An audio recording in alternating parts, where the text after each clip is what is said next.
Welcome back to Numbers on the Board. Numbers on the board, yes! We are here, and in today's episode, we're giving some NBA superlatives. We got some superstars getting injured and so much more. Before we get into it, I remind you to leave a like on the episode, subscribe to the channel.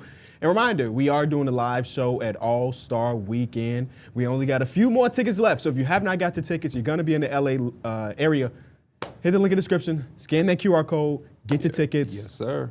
We got some really good stuff planned. We just had a nice little meeting about it yesterday, and I think y'all gonna love the show for the people that are there. People that aren't there, it will be eventually uploaded on YouTube for the people that aren't in Los Angeles to watch it live. Yes, sir. If you thick and you can't get a ticket, or they run out, let me know. Yeah, hell yeah. Make VIP list. Gershon. No. I'm in the other opposite. Accidental Jersey Day. Yeah, here so crazy. in the Enjoy Basketball Studios. Now, that sounds crazy to see 4 dudes in a jersey to say accidental, but the way it worked, Mike had his jersey on, his Yusuf Nurkic's jersey, which is crazy. Just came in. Just came Hot in. off the press. No, the Keontae George and Pierre got his Trey Mann, and me and Darrick, we always change just behind. Me and Darrick had the copy. Mine not signed though. Yeah, I literally walked in and saw That both one of them. signed? No, but D Rose, he busy today, but come on, bro. You promised us twice at this point. Yeah, we gotta hit his homie that he was talking about. Art. Blame him. Yeah, I'm gonna find Art on that Darrick Rose Instagram. I'm telling you. Yeah, man, I'm back though. I'm back. I'm happy to be with the guys. Definitely did not know you was gonna wear your jersey. I like that jersey because you said in the game I gotta order my jersey. That mug came fast unless you had already That was ordered like 2 it. days ago. Yeah. Did you already had ordered it when you said that, or you said that and then ordered it right after you? I ordered it right after, That's crazy. as I was saying it. Shout out to the Utah Jazz. They get no jerseys out until They don't get a lot of orders. fast and in a hurry. Because sometimes you order a jersey and you got to wait to the next week's episode. But yeah, shout out to my guy Trey, man. I want to take the first couple minutes of the show and really thank the Charlotte Hornets for hosting me and everything.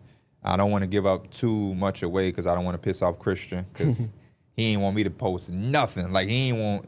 But I'm like, people know I'm here. I'm gone off the show. So, you know what I mean? But it was a great time. They hosted me really well. I'm definitely a Charlotte Hornets fan, and we'll be supporting them. And I don't know. It was just something different. It was different getting that behind the scenes, looking all of that access, not just to the team, but into the entire organization and then the community. I had already loved Charlotte. I've talked candidly about Charlotte on the show before I even knew I was going. I definitely had people from Charlotte reach out to me. The homie Mavi who hit me up like, man, I heard what you said. I appreciate it. And to go back and get that same type of love was dope. Couple things I want to talk to y'all about. Number one, I think I told y'all this yesterday, but I'm going to say it here publicly too. And I'm not here to act like we the most, we are humble guys, but I ain't trying to we just so modest and just I'm not humble anymore. It's 2026. But I don't think we realize at times, well, not KB, I'm sure he knows, but how big the us as a show is. To have 1 million subs, you know you're big. But just as a show in general, as numbers on the boards, those guys that do that show, those guys with that show, we're a lot bigger than I think we sometimes realize. And that last trip was another one of those things that kind of reassured. So I had a early morning flight that Tuesday. I get to the airport at 5 o'clock in the morning. The TSA dude stopped me. So I'm like, what the fuck could he possibly want? Hey man, you that dude on that show, man. I love y'all. You stop at me, I'm thinking what the fuck, I got crust in my eye. I'm like, oh shit, yeah. We got that shit. Man, I love what y'all do. I watch y'all show. I'm like, damn, I appreciate it. Do something with the Hornets. I'm going out on the floor, but I'm walking through the players thing. And so all of the kids waiting on the side of the seats, how they wait for the autographs. And the dude Pierre, can I get a picture? And everybody that was waiting for all the players was looking around damn, who is this dude? Little did he know, if you send us that picture, we got $23.50 for you. When Which is Pierre was crazy. gone, we said if you find Pierre and you take a picture with him, we'll send you $23. So if you are watching this episode, just tweet that picture at us, man. I'll Venmo you right now. Then they had a fan night. Or not necessarily a fan night, but they had a team event for the season ticket holders. And I had people stop me there as well. And the Hornets people was damn, oh, he know. But no, it was dope. Getting there and then having the players recognize and engage off their own merit was dope. Because I just tried to be a fly on the wall and get the behind the scenes look of everything going on. But I was a little nervous at times because, you know, it's game day. I've been around players, but I've never been in them in a serious environment. We've been around like Summer League, All-Star, the Combine. You never know if they finna be locked in, Right. or, you know, ready for the game. You ain't And I trying to bug respect them. that. So I wasn't trying to step on no toes. So I was sitting off to the side, but a lot of guys came over and introduced themselves and let me know that they are aware of what we do. And it really helped me when Grant Williams came because he talked shit. You know, I love talking shit. And he was talking about KB as the ball knower on the show. But then he told me that Con Knipple is the ball knower on their team. I get that vibe too. And then Con Knipple told me, yeah, the bar ain't that high. So I'm like, I also get that damn. vibe from that organization. Y'all ain't got no ball knowers there? He said, nah, the bar ain't that high. No, I could see that thing where not trying to disturb him. And this is like this guy is kind of like in a league of his own. But like Kobe, I always see the stories where like he ain't talk to nobody. No. Like he was focused on, he didn't talk to his teammates, no coaches, no nothing. He was working on his game, getting ready for the game. He was locking in. So like I always think about that. And then second of all, this kind of goes to like, I guess you and D Mills, but do y'all got y'all local guys now? KB, I feel like gets recognized all the time, but like I have stores where I go to like all the time, and it's always one or two guys. It's like, yeah, I know them because like I see them on a regular basis. Shout out to my guy Jordan. Shout out to our guy Julian at Trader Joe's. I met Julian before. A lot of times I go to Julian still Potbelly's. never acknowledged that he knows me. Like Maybe he just don't fuck with you, man. Sorry, because he asks about the rest of the guys all the time. I saw him like 2 days ago. I got my unless boy. maybe our timing is off. Maybe. Shout out to my boy Jordan at Potbelly's. All the time after the pod, I'll go get like a sandwich from there. He's always there. I always shout out to him. So Damn. dude at Macy. Maybe he just know you because you there all the time. Right. It's nothing to do with the we podcast. talk about the pod all the time. Okay. Yeah, I don't have necessarily my guys, but Yeah. as far as locally, I see people all the time. But locally don't surprise me because it's locally. But when I'm in Charlotte and I'm going out to eat or I'm rocking the street just randomly in Charlotte, I'm not even at the game, and somebody like, man, I love the show, or can I come take a picture with you real quick? That's when I'll be like, we in Charlotte right now. Yeah. You know what I mean? Like I'm not in mode. It's like me and Christian got on the plane to head back home. Again, early morning flight. Dude walk into the seat because we was like in first class, and dude stopped. He's like, "Why did everybody walking by? Hey man, I love the show." So, shit like that is like It hit harder when you not at a basketball event. exactly. Yeah. Like if we're All-Star Weekend, I'm sure we're gonna get recognized a lot because everybody there this weekend is an NBA fan.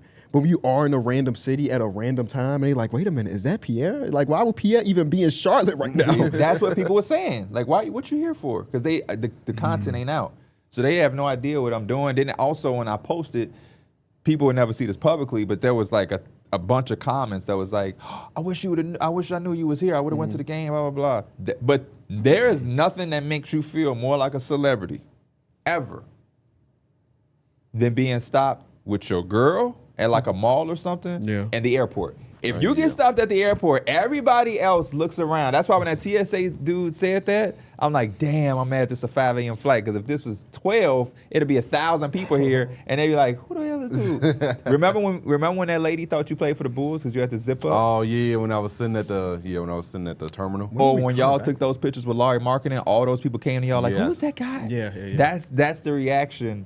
But yeah, shout out to the Hornets. Hey, being out with the fan, one of my favorite things is being out with my mom and somebody recognize me. Oh, Because she Yeah. still don't understand the gravity of the stuff we do. So she like somebody ask for a picture or say, what up, KB? Or what up, Kenny? Like, you went to school with him? Like, no, he just happens to be on the internet at the same time as me. Like, he knows me from the internet. Yeah, the parents is cool. My dad always acted fool.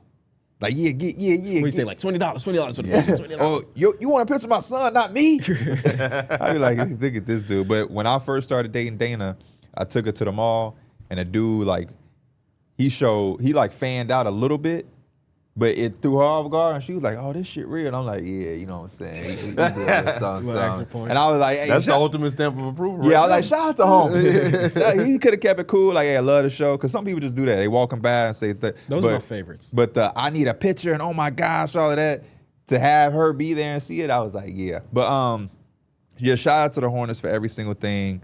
Shout out to my guy Trey, man. He held it down. But yeah, I'm a vibe person with people, and I pick up on things. I feel like the entire team knew who he was, except two guys, and I told y'all this yesterday.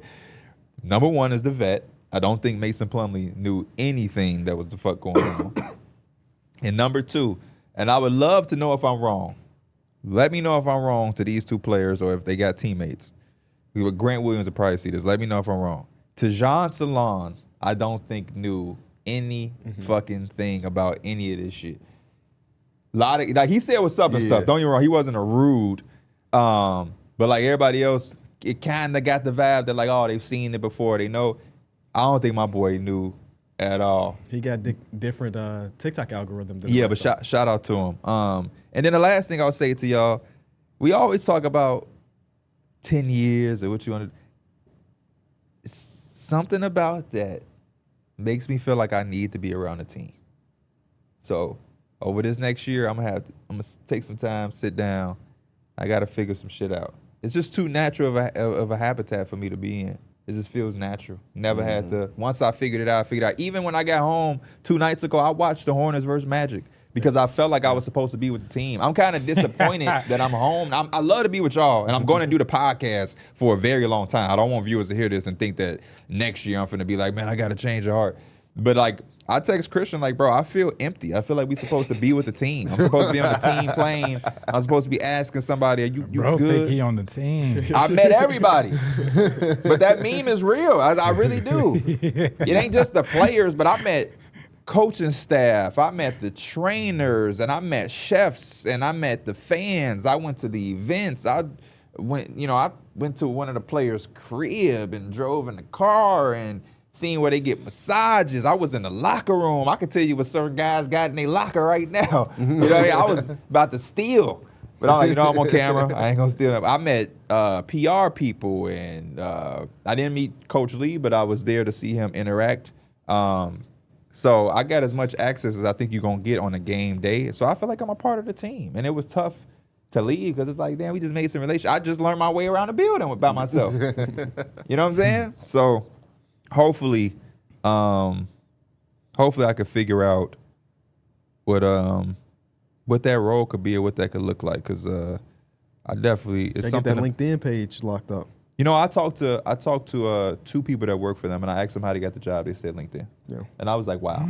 Yeah, my reaction was just like yours, Mike. I didn't know you just go on LinkedIn and it'll be like get an NBA Los job. Angeles Lakers general manager. Well, okay. I don't know if it'll be that job. Right. But like, yeah, you get jobs on LinkedIn all the time. Man. The one time I felt like I tried to be cool, right? Because these are my peers. But it was one person that I couldn't. I was just like, I was in my head. Kemba Walker. I didn't say a word to Kemba Walker. I was like, I can't say. I don't know what to say. I don't even know how to approach him. I just didn't say nothing. Everybody else, you know what I mean? Even with the Trey Man jersey, I went up to him because he showed me a lot of love. I'm like, bro, I need to sign jersey, bro. I had to build it up because, I ain't want to overstep because he was going to shoot around shit. I'm like, when a good time to go ask him? But I saw Kemba, and I'm like, he one of the ones to me. Yeah. He one of the ones to me. But I'm like, I ain't even gonna mess with him, bro. Cause I'm a fuck around fan out, so I'll just see him later. And the funny thing I told Mike, and the first thing you brought up was what? What you mean? When we seen them, remember we seen them? Oh, about that green coat? Yep, that Balenciaga green coat from All-Star 2020. Yeah. I still got a picture of him in my phone. Probably wore that shit since. That mother, No, right, definitely. for real. That probably motherfucker one was so time. raw. But yeah, I feel like players and rappers probably do that a lot. hell yeah. Won't wear- They buy something crazy and just wear it once. Yeah. Kemba's salary, man, he ain't never touched that thing again. He probably Never. left it in the hotel room. Never. Oh, hey, that's crazy. crazy. We so fucked up as Leaving- people too, because like there'll be people that has nowhere near the money of him that would be like, man, he posted that 3 times. How many times you gonna wear that damn jacket? Like, imagine if he posted Yeah. that jacket 4 times on the They Instagram. do like it's too noticeable. So like, yeah, people would be like, damn, he gonna wear that multiple times. That's the one thing about fashion, high-end fashion, that I can't get hit with. I buy $1,000 shirt, I'm wearing that motherfucker. Yeah, got no, to, I bro. feel that. That's why, again, this is just myself, but I'd rather spend $750 on a hoodie than $500 on a shirt, or like I feel you you. know what I'm saying? Because the hoodie, $750. I just feel like you get the more value at the hoodie than the shirt, especially if that shit shrink one time or something like that. I Like, did a. You definitely get a lot more wears out of a hoodie than you do a shirt. When we was on tour, we went to Miami, and me and KB went to their little shopping thing, and they had a Dior store, and I bought like a few of the $1,000 Dior shirts. That highly doubt I ever do that again. Yeah, Because I wore like a purple one to one of the shows. When y'all wore that You shirt never 3 see it times. the Three only time- times. That's why. Why did it shrink, or is it just not? It's kind of like you said. It's so poppy. It's like how many times can you wear a fucking purple you gotta shirt? wear with the white ones. That's the only thing. You know what I mean? It's so hard to wear, and it's so like But yeah, like even this next show, I'm finna get something crazy, but I don't think it's gonna be a T-shirt. I feel Fuck that. That one. Oh, that one, yeah. Yup. Yeah, it's just and it was just I don't know. It's just something about it, and I wasn't wearing it right when I bought it. Them jeans all cheap and shit. Jeans fake bogus and shit. Goofy ass hat. We going shopping in LA? I'm about something here, and I'm gonna try to shop there, but you never know. Because I wanted to go to the LA Christian Louboutin store. When we get there, it'll be a little bit late. That You boy think the really do stores that will be money? open like that? Huh? When we get there, Oh, that first night, I don't think we're gonna be able to go. I think the out to stores gonna shop. close. But the early. day of the show, we got a lot of time True. leading up to the show. So you want to go to what, Rodeo? Is that on? I would guess the high end is on in Rodeo. I know ours is on Michigan Avenue. I might go there too. Because I'm just looking for those shoes. For the wedding? Yeah. My boy going crazy. This is a dude that said, man, I don't know how y'all do that designer shit. Now Those he's shoes trying- just look nice for They a wedding. do. Damn, they do.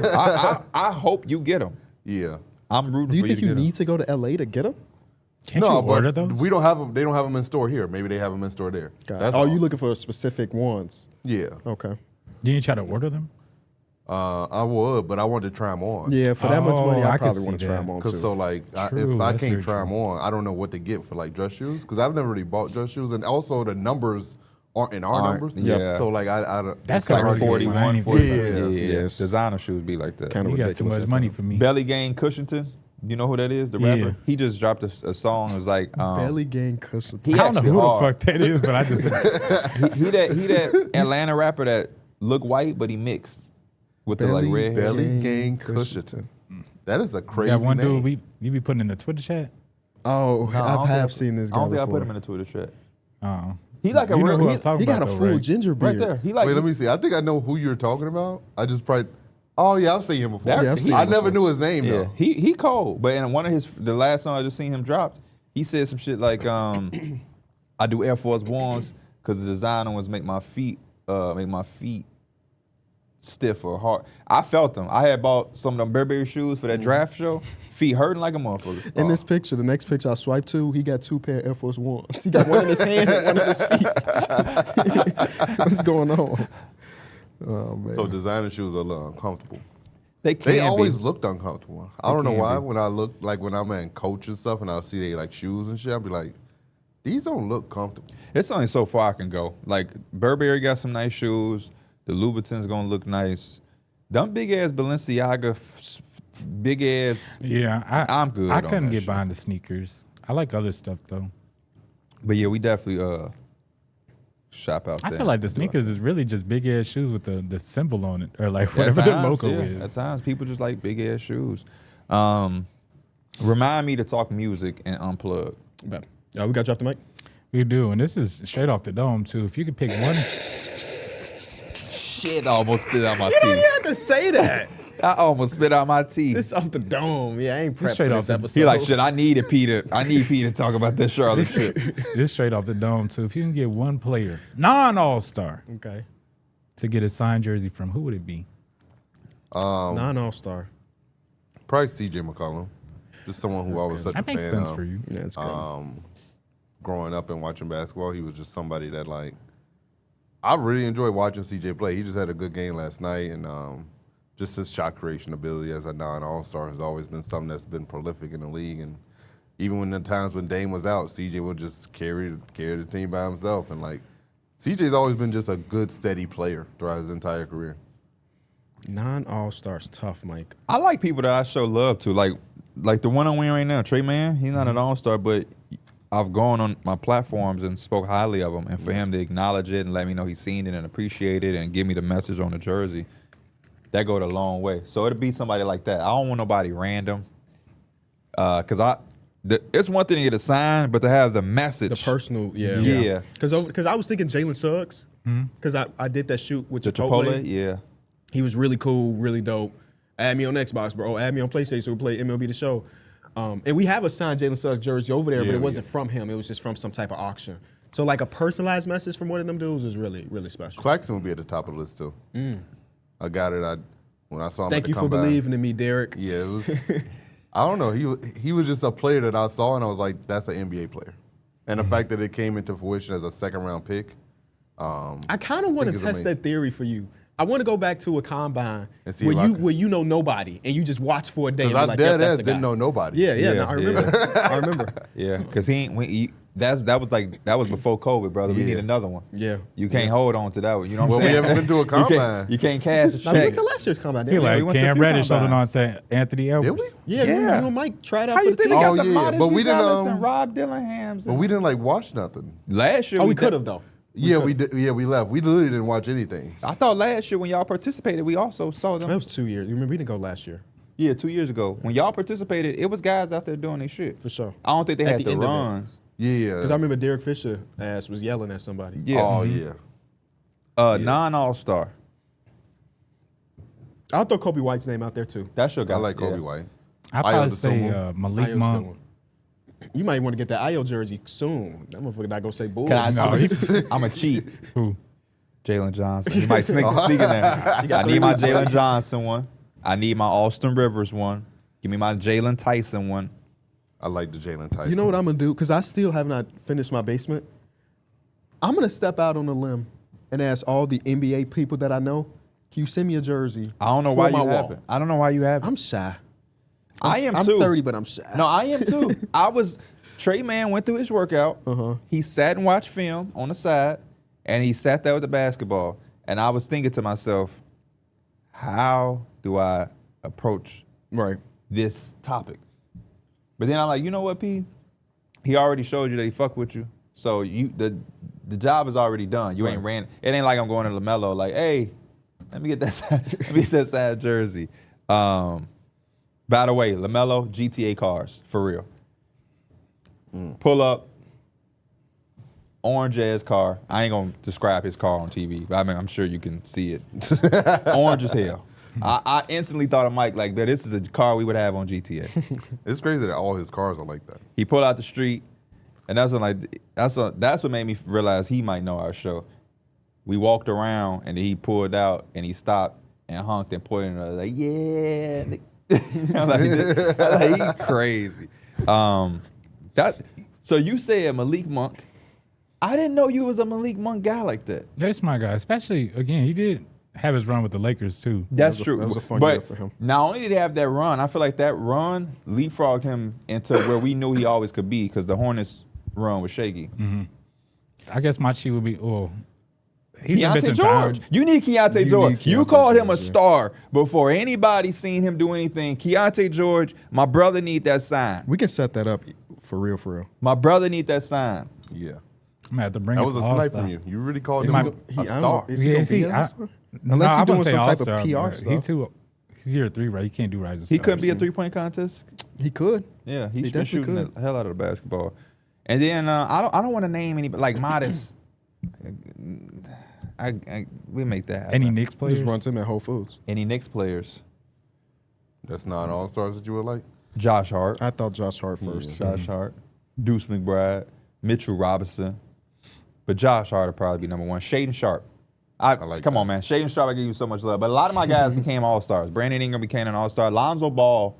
That would be a really good one. Lonzo Ball. He showed me a picture too from that time in Yes, Vegas. he does. He did. Yeah. You got to bring that up to him because he can't say it again.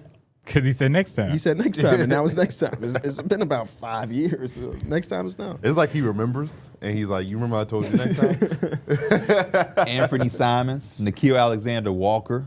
Andrew Nimhard. Yep, Nimhart. Hey, come on. Hey, thank you. I be forgetting. It's a lot of motherfuckers. I ain't gonna lie. And I got a Nimhart jersey, so half the way, half Nas the Reed job is one would done. be hard. Nas Reed. Nas Reed, yeah. Oh, Nas Reed, yeah. Maybe we That just would got be to dope. start having jerseys. See how you got the Keontae? Because I ran into Nas Reed. Just could have been like, hey, sign this. Was he gonna say no? And you know what I told him? What? I was like, what up, bro? We was shopping in the same place. I'm like, what up, bro? He's like, what's good, bro? I'm like, yeah, you probably don't know me. We got that show. I'm like, you did an interview with my cousin, the co-host. You was in your car and shit. Driving home from the airport. Yeah, he was like, oh yeah, I remember that. I was like, yeah, your ass in the car doing the interview, boy. Crazy as hell. Like this. Yeah, no, it's been a good season, man. I swear. Like, damn, boy, can you pull over? We got 10 minutes, bro. Now, Matt, how crazy would that have been if a fender bender happened? They would have blamed Joe ass. They would have blamed KB, fender bender. That's a good drop the mic, though. I like that. Let's talk about some things going around the association. Yesterday, we saw another injury from Giannis, where in their game versus the Nuggets, non-contact, it looked like something with his calf. He left, came back, he left, he came back. Ultimately, it's rare that you see a player give their press release and say, yeah, bro, I'm about to miss 4 to 6 weeks, man. But Giannis went out and he told us that it was a calf strain and he's going to be missing at least 4 to 6. There's a lot of implications with this, man. He know his body. Yeah. He felt that shit. He said, "That's 4 to 6. They That's 4 to probably, 6." yeah, they probably told him that if you re-aggravate this, you're going to be out again another 4 to 6. So he probably just already knew. And then when he was sitting on the bench, he even had that shit like wrapped up in like some sort of sling. So it's unfortunate to see him go down again. We're seeing a lot of guys re-aggravate injuries. We saw it happen 3 times yesterday. Jalen Green, Aaron Gordon, and Giannis all re-aggravated their hamstrings, and Giannis with his calf, and it's sad to see because you don't want to see guys get hurt. Didn't re-aggravate it, but somebody else. Devin Booker got hurt. He sprained the hell out of his ankle. Yeah, like an ankle. But Trey Jones. Trey Jones. Is Oh, the Trey one. Jones I got got the hurt? notification. I'm like, what? He had a game winner and just like, nah, I can't play no more. Oh shit. Yeah. Josh Giddey came back from his hammy, and then Trey Jones went out with a hammy the same night. So The Bucks situation is crazy. One of my New Year's resolutions was not to really give Giannis and his quotes any attention because it was like, I want to stay, and then it's like, trade me or whatever. Or I'm sorry, I don't know how long I'm going to be here. And I feel him on that, so I just want to take his word. He said, you want to stay? Cool. But with that being said, I just don't know what this team, I don't know. And that's, as a basketball analyst, we should never have the words, I don't know about a situation. Yeah. Do y'all know anything? No. Like, what the hell? Like, I mean, even as like, if you take a step back and you are the Bucks organization and front office, do you kind of use this as just the way out? And I know that sounds kind of weird, but like Giannis is obviously, he's kind of got one foot out the door. I think you've been hanging on to him. Like, we're not going to lose our franchise guy. We're not going to lose our franchise guy. But if this is just like, he's been hurt for so long, he can't even stay on the floor. But if teams are still willing to ask for this price for Giannis, maybe we should go that route instead of kind of holding on to this. Yeah, I don't think it'll be their way out. It just, I mean, they've already been talking. They said the day before he got hurt that talks about his future has already intensified. So they're already trying to figure out what it is. And I think if Giannis ultimately says, hey, I want to stay, they'll keep him. If he says, hey, I want to be in a winning situation, they'll probably try their best to make sure that happens to where they also get something back valuable for them. I do think it's a situation where both sides kind of have to benefit from it because the Bucks ultimately don't want to just send him somewhere where there's no assets and nothing of value for them to get in return. Does this injury... You turn that Hornets on, boy. Fuck you talking about my team. See, what you say? Sitting at the Spectrum got our buzz up. The Hornets are already playing. yeah, it's like 11 Damn. o'clock. I think the Knicks play at 2. Like it's a really early game slate of games. Look at my rook. Look at my boy. That's Trey Man right there, dog. Yeah. My dog. I kind of actually do like that orange a lot, though. I hate that jersey. That was a fan favorite. All the fans was wearing that jersey. I kind of like that orange. Does the injury hurt Giannis's trade value at all? Yes. No. Yes. I think so. Yes. I don't think so. If I'm an opposing general manager, I'm thinking that this is the 3rd year in a row where he's had some type of injury that's held him out at least a month. I don't know how you can't. He's 31 years old and like a physical beast. And if his body's gonna continue to do stuff like this, yeah, I would think about it. It ain't as black and white said one of the 3 best players in the world is available. Here's everything, like it would be if Luka went on the market last year and everybody knew. or if Shea became available, or Jokic. Like, you just put everything on the table for those guys. I think you question it a little bit. I think you try to add or try to retain one or two of those assets you would originally gave for Giannis 2 years ago. And I don't think this holds as much weight because at the end of the day, they're not decision makers. But like when the talks have been happening, have y'all been on social media forums, Reddit, Twitter, where you'd see these mock-up trades and certain fans of fan bases are like, don't get me wrong, it's Giannis Antetokounmpo. We'll take him. But that is a lot. Yeah. Yeah. That's a lot. And he has, I don't remember the last playoff series he's been able to play fully healthy. He's had these calf injuries. He is getting into his 30s. He does play a certain brand of basketball.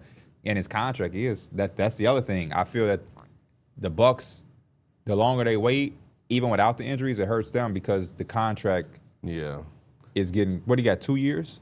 Yeah. Next year, he's on the last year of his deal because those teams are gearing up for 2027 free agency, like the Clippers and them. I'll check for you. And I don't want people to misinterpret what we're saying. We obviously are saying that Giannis is about to get traded for a Trae Young type of package. Exactly. Oh, yeah. Not But at it is all. definitely, it's something you think about. You 3 definitely years think about. ago, It was the like- Rockets are giving Amin Thompson, Sengun, and picks. This time, the Rockets may say, hey, slow your roll. So Giannis' contract is this year, next year, and the year after. So he's a free agent. He has a play option for $62 million in 2027, 2028. That's a lot of money, man. He has a And- player option, you said? And yeah, in 2026, 2027, 2028. I And also he's eligible for a $300 million extension. Shout out to him. I mean, I think we all have been guys that, for the most part of the Giannis trade saga for the last year or 2 years, we've all been like, we'd rather him stay in Milwaukee, small market, need the benefit, he's won a championship and so on. This is one of the few times where I'm like, I understand it now. I think I'm one of the people now that's like, I think it might be time. Same. Because he's All done it. He's got the MVPs. He brought you your first championship in 50-plus seasons. There's no out to it. If you had a 2-year plan to build around Giannis in Milwaukee, how would you get there? And you start looking at the contracts, you think about the dead money, it's just no real route to be like, oh, we're the favorite to win the Eastern Conference. Because Kuzma's still under contract, right? And then Miles Turner, which you got to count for Dame as well. Like that's already that's a lot of money. If there's anything, let me say, because of the Atlanta Hawks trade with the Pelicans, that pick is the best swap of the Pelicans and the Bucks From the Drew Holiday trade. from the Drew Holiday trade. I think so. There's a world where, let's say, the Atlanta Hawks win the lottery because the Pelicans are so shit, and the Bucks could also have a top 4 pick. Yeah. Right? If they would have to lose a lot, which I'm assuming that's what they're about to do now that Giannis is out 4 to 6 weeks. So there could be some light at the end of the tunnel when saying like, hey man, Giannis, we're gonna suck this year. We're gonna get to draft night, and we promise you, if we have a pick that's really good, we'll trade that pick to go get you somebody to help you next season. Plus Bobby Portis, plus Kyle Kuzma, and now we got you another all-star caliber player. Is it smart from their perspective? Probably not. But like, you can maybe try to convince yourself that's the way you do it. If that's your goal is to keep him, then you go that route.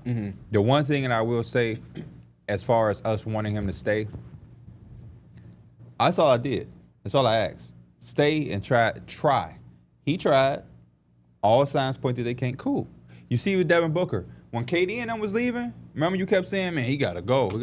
Look at the Suns. He's trying it, and the Suns are showing something, and now it's like, cool. But if Devin Booker stayed and tried it, and that the shit Suns didn't look was- right, yeah. then you go. All I ask is that players don't run immediately when there is some sign of adversity from a team that you built everything with.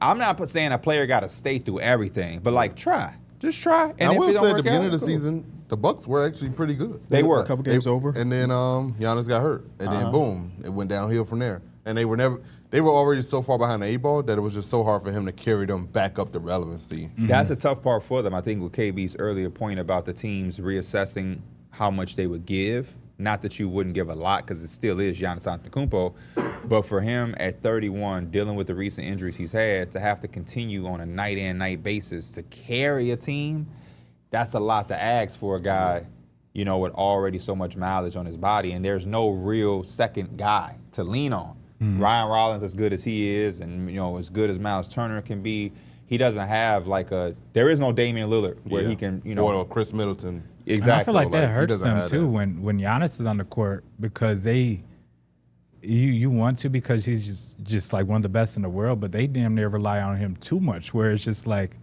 nobody else feels confident making a play or doing the right thing if Giannis is not on the court. And then again, sometimes you see it when Giannis is not there. I think everybody's just a little bit more confident that like I don't have to kind of revolve around y'all. I just have to go get mine. But again, I think that comes down to like you don't have a solidified team. I mean, you look down at some of their rosters. Some of the people they're playing again is Turner, Kuzma, Portis, Ryan Rollins. You say who? Ryan Rollins. And like after that, you have a bunch of guys on minimum contracts. Pete and Ann, shout out to you.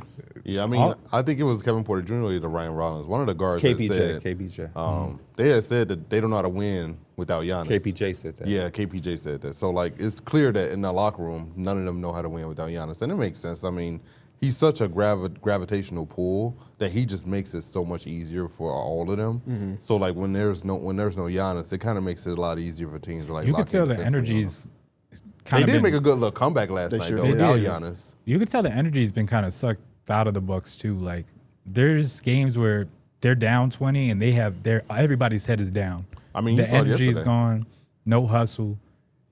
And I don't blame them too. It's hard to always be like that when your team is kind of having these conversations. You don't know who the hell's going to be there.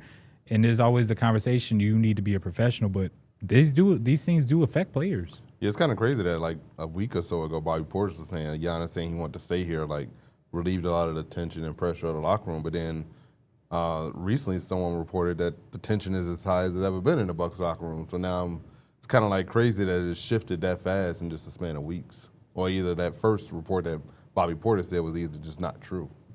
I think the idea of Giannis wanting to stay probably did relieve some of that tension. But then once you start losing the games, it just resurfaces. It just changes. You know what I'm saying? Because it's got to be like, my play kind of depends on the future of this team. You know, if Giannis is carrying and the team just can't help, he gone. You know, and then it's kind of like what is left for us. So it's the expectations to be a really good team with Giannis. It's not a lot of talent on the team, but the team that they built makes sense. If that like if two of those players were 1 tier, 2 tier higher of players, we'll be thinking something different. Yeah. They're the best 3-point shooting team in basketball, surrounding the biggest individual force going to the basket. That is the recipe for a good team. It's just unfortunate that those guys, even though they are the best 3-point shooting team, just aren't good. Yeah. Like they got the mold of what would work. Yeah. They just don't have the right players. Because like I think if you have this right team and somehow or another you have a healthy Damian Lillard in there and like he's still on the team, I think this team is way better than what it was. Like, I think you're probably looking at this team as one of the best in the conference. You wouldn't have had a Damian Lillard, though. He would have been out. I know. I think the other question for financially, they just put themselves in such a chokehold. Mm-hmm. It's just, okay, so you find a trade, and you bring somebody in, and say it's like Kuzma and Bobby Portis' contract. What's like 40-ish, 35-ish? Yeah, make it work. You bring somebody in. Like who? I don't even know. But then again, not even to the point of who you brought in, but what is your roster looking in after you have Giannis, Turner, say another all-star level player, and then again you have players on minimum. We've just seen so many times where you need almost 9 to 10 guys, a complete roster to really compete. Yeah. That's you got to hit on your draft picks too. Yeah. But that's the tough thing for them is I feel like they've done that. I think the low contract guys, they kind of Ryan Rollins, AJ Green. Gary Trent. Those guys are good. Show different flashes. Who? Gary Harris. Oh, okay. I was just saying. His 2 points per game is. Yeah, when last time Gary Harris played? He played yesterday. He started yesterday. Yeah. Damn, for real? Yeah. But he is averaging 2 points. I don't even think I peeped. He averaging 2 points? Yeah, they put that on the broadcast. I'm like, oh, y'all ain't even have to show that. And what about, I just saw Will Riley is starting. Has he been starting for the Wizards, or is this like a? I think it might be just because Chris Middleton's not playing tonight. What if Chris Middleton got a buyout deal?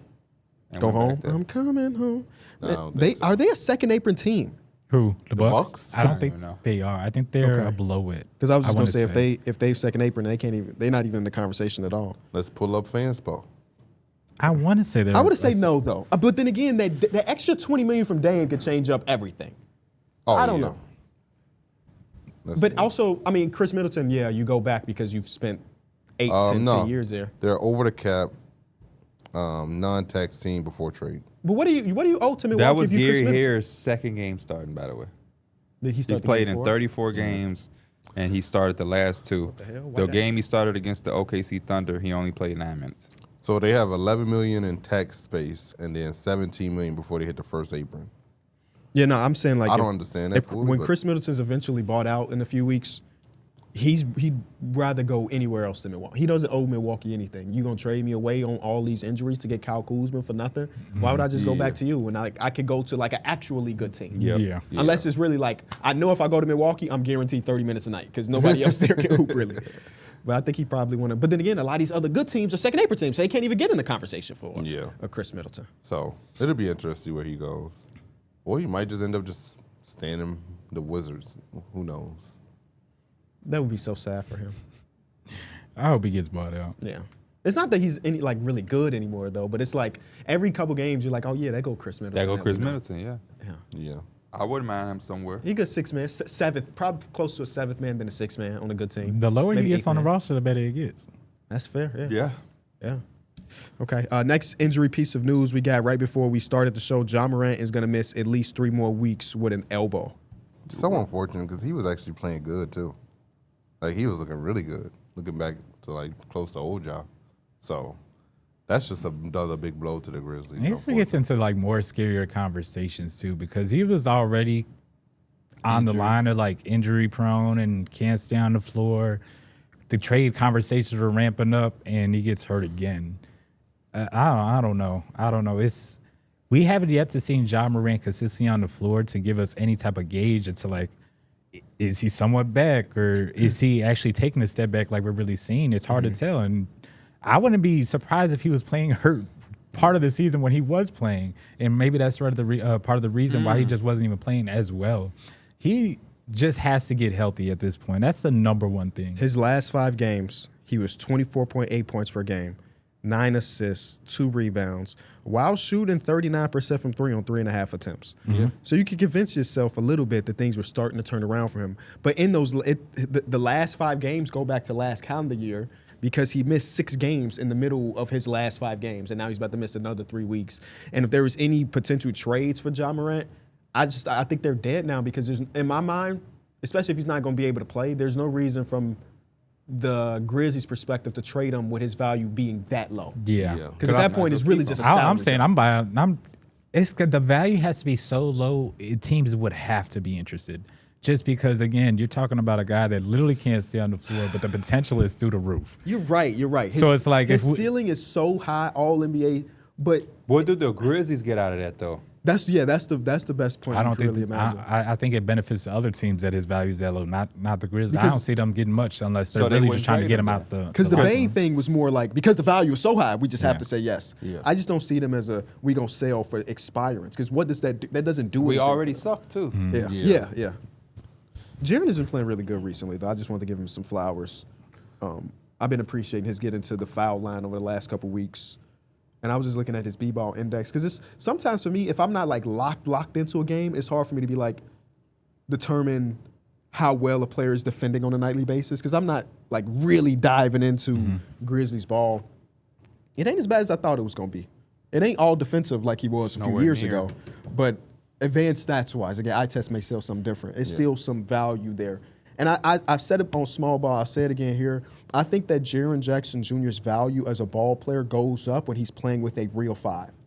Like if what I it think it was also Zach goes Edey. up when he's playing with. Like I don't think it was a coincidence that some of his best basketball Is when with Ja was back? Some of Ja's best basketball. Because, I mean, Cam Spencer is your starting point guard right now. Golly. You know, shout out to Cam Spencer. He be but- doing his thing, but But he is doing a lot of self-creation, and part of that is because Ja Morant has not played much this season. And I just like, if you're going to trade Ja Morant, I think you also have to trade Jaren Jackson Jr. Yeah, I think you got to turn the page on the next chapter. And I think he's still a 2 to 3 first-round pick guy. Yeah, oh yeah, Jaren. Oh Yeah. hell yeah. What he does offensively and what he does defensively for you, if you got the right infrastructure. They saying Knicks is interested. in Jaren, Yeah. Put him next to Mitchell Robinson. He might be All-NBA again. Yeah, that's Real what, talk. that's what they saying the vision is. That's interesting because Mitch can't play a shit ton of minutes, but Jaren also don't rebound well. So like, then you're trading away one of the best rebounders. It would just be a weird fit, I think. I can see that. Especially like I'm just speaking on the rebounding side of the basketball. Yeah. Because most of the games you can close out, you're probably not having Mitchell Robinson. They on the probably court gonna say, anyway. Josh Hart, you know what to do. Yeah, please, Josh. Save us. Yeah. But I mean, he had 5.7 this year. Don't sleep. Jaren? Yeah. Oh, yeah. That's good. Is that a career high? I wonder how many of those are contested. I'm gonna say this. Jaren Jackson should not be below 6.5. Shout out to the 5.7. 6.5 is his career high. Yeah, he should never be below 6.5. He's got 3 games this He's season. too big and too athletic. Bro, 3 games this I season. remember the day that you were talking about Triple J having more stocks than rebounds. He did it literally that day too. Somebody tweeted us Yeah, the someone stat tweeted us of it the all. whole thing. I forget what it was. Somebody But really yeah. did like the research on that. He's played 43 games this season. He's got 3 games with double-digit rebounds.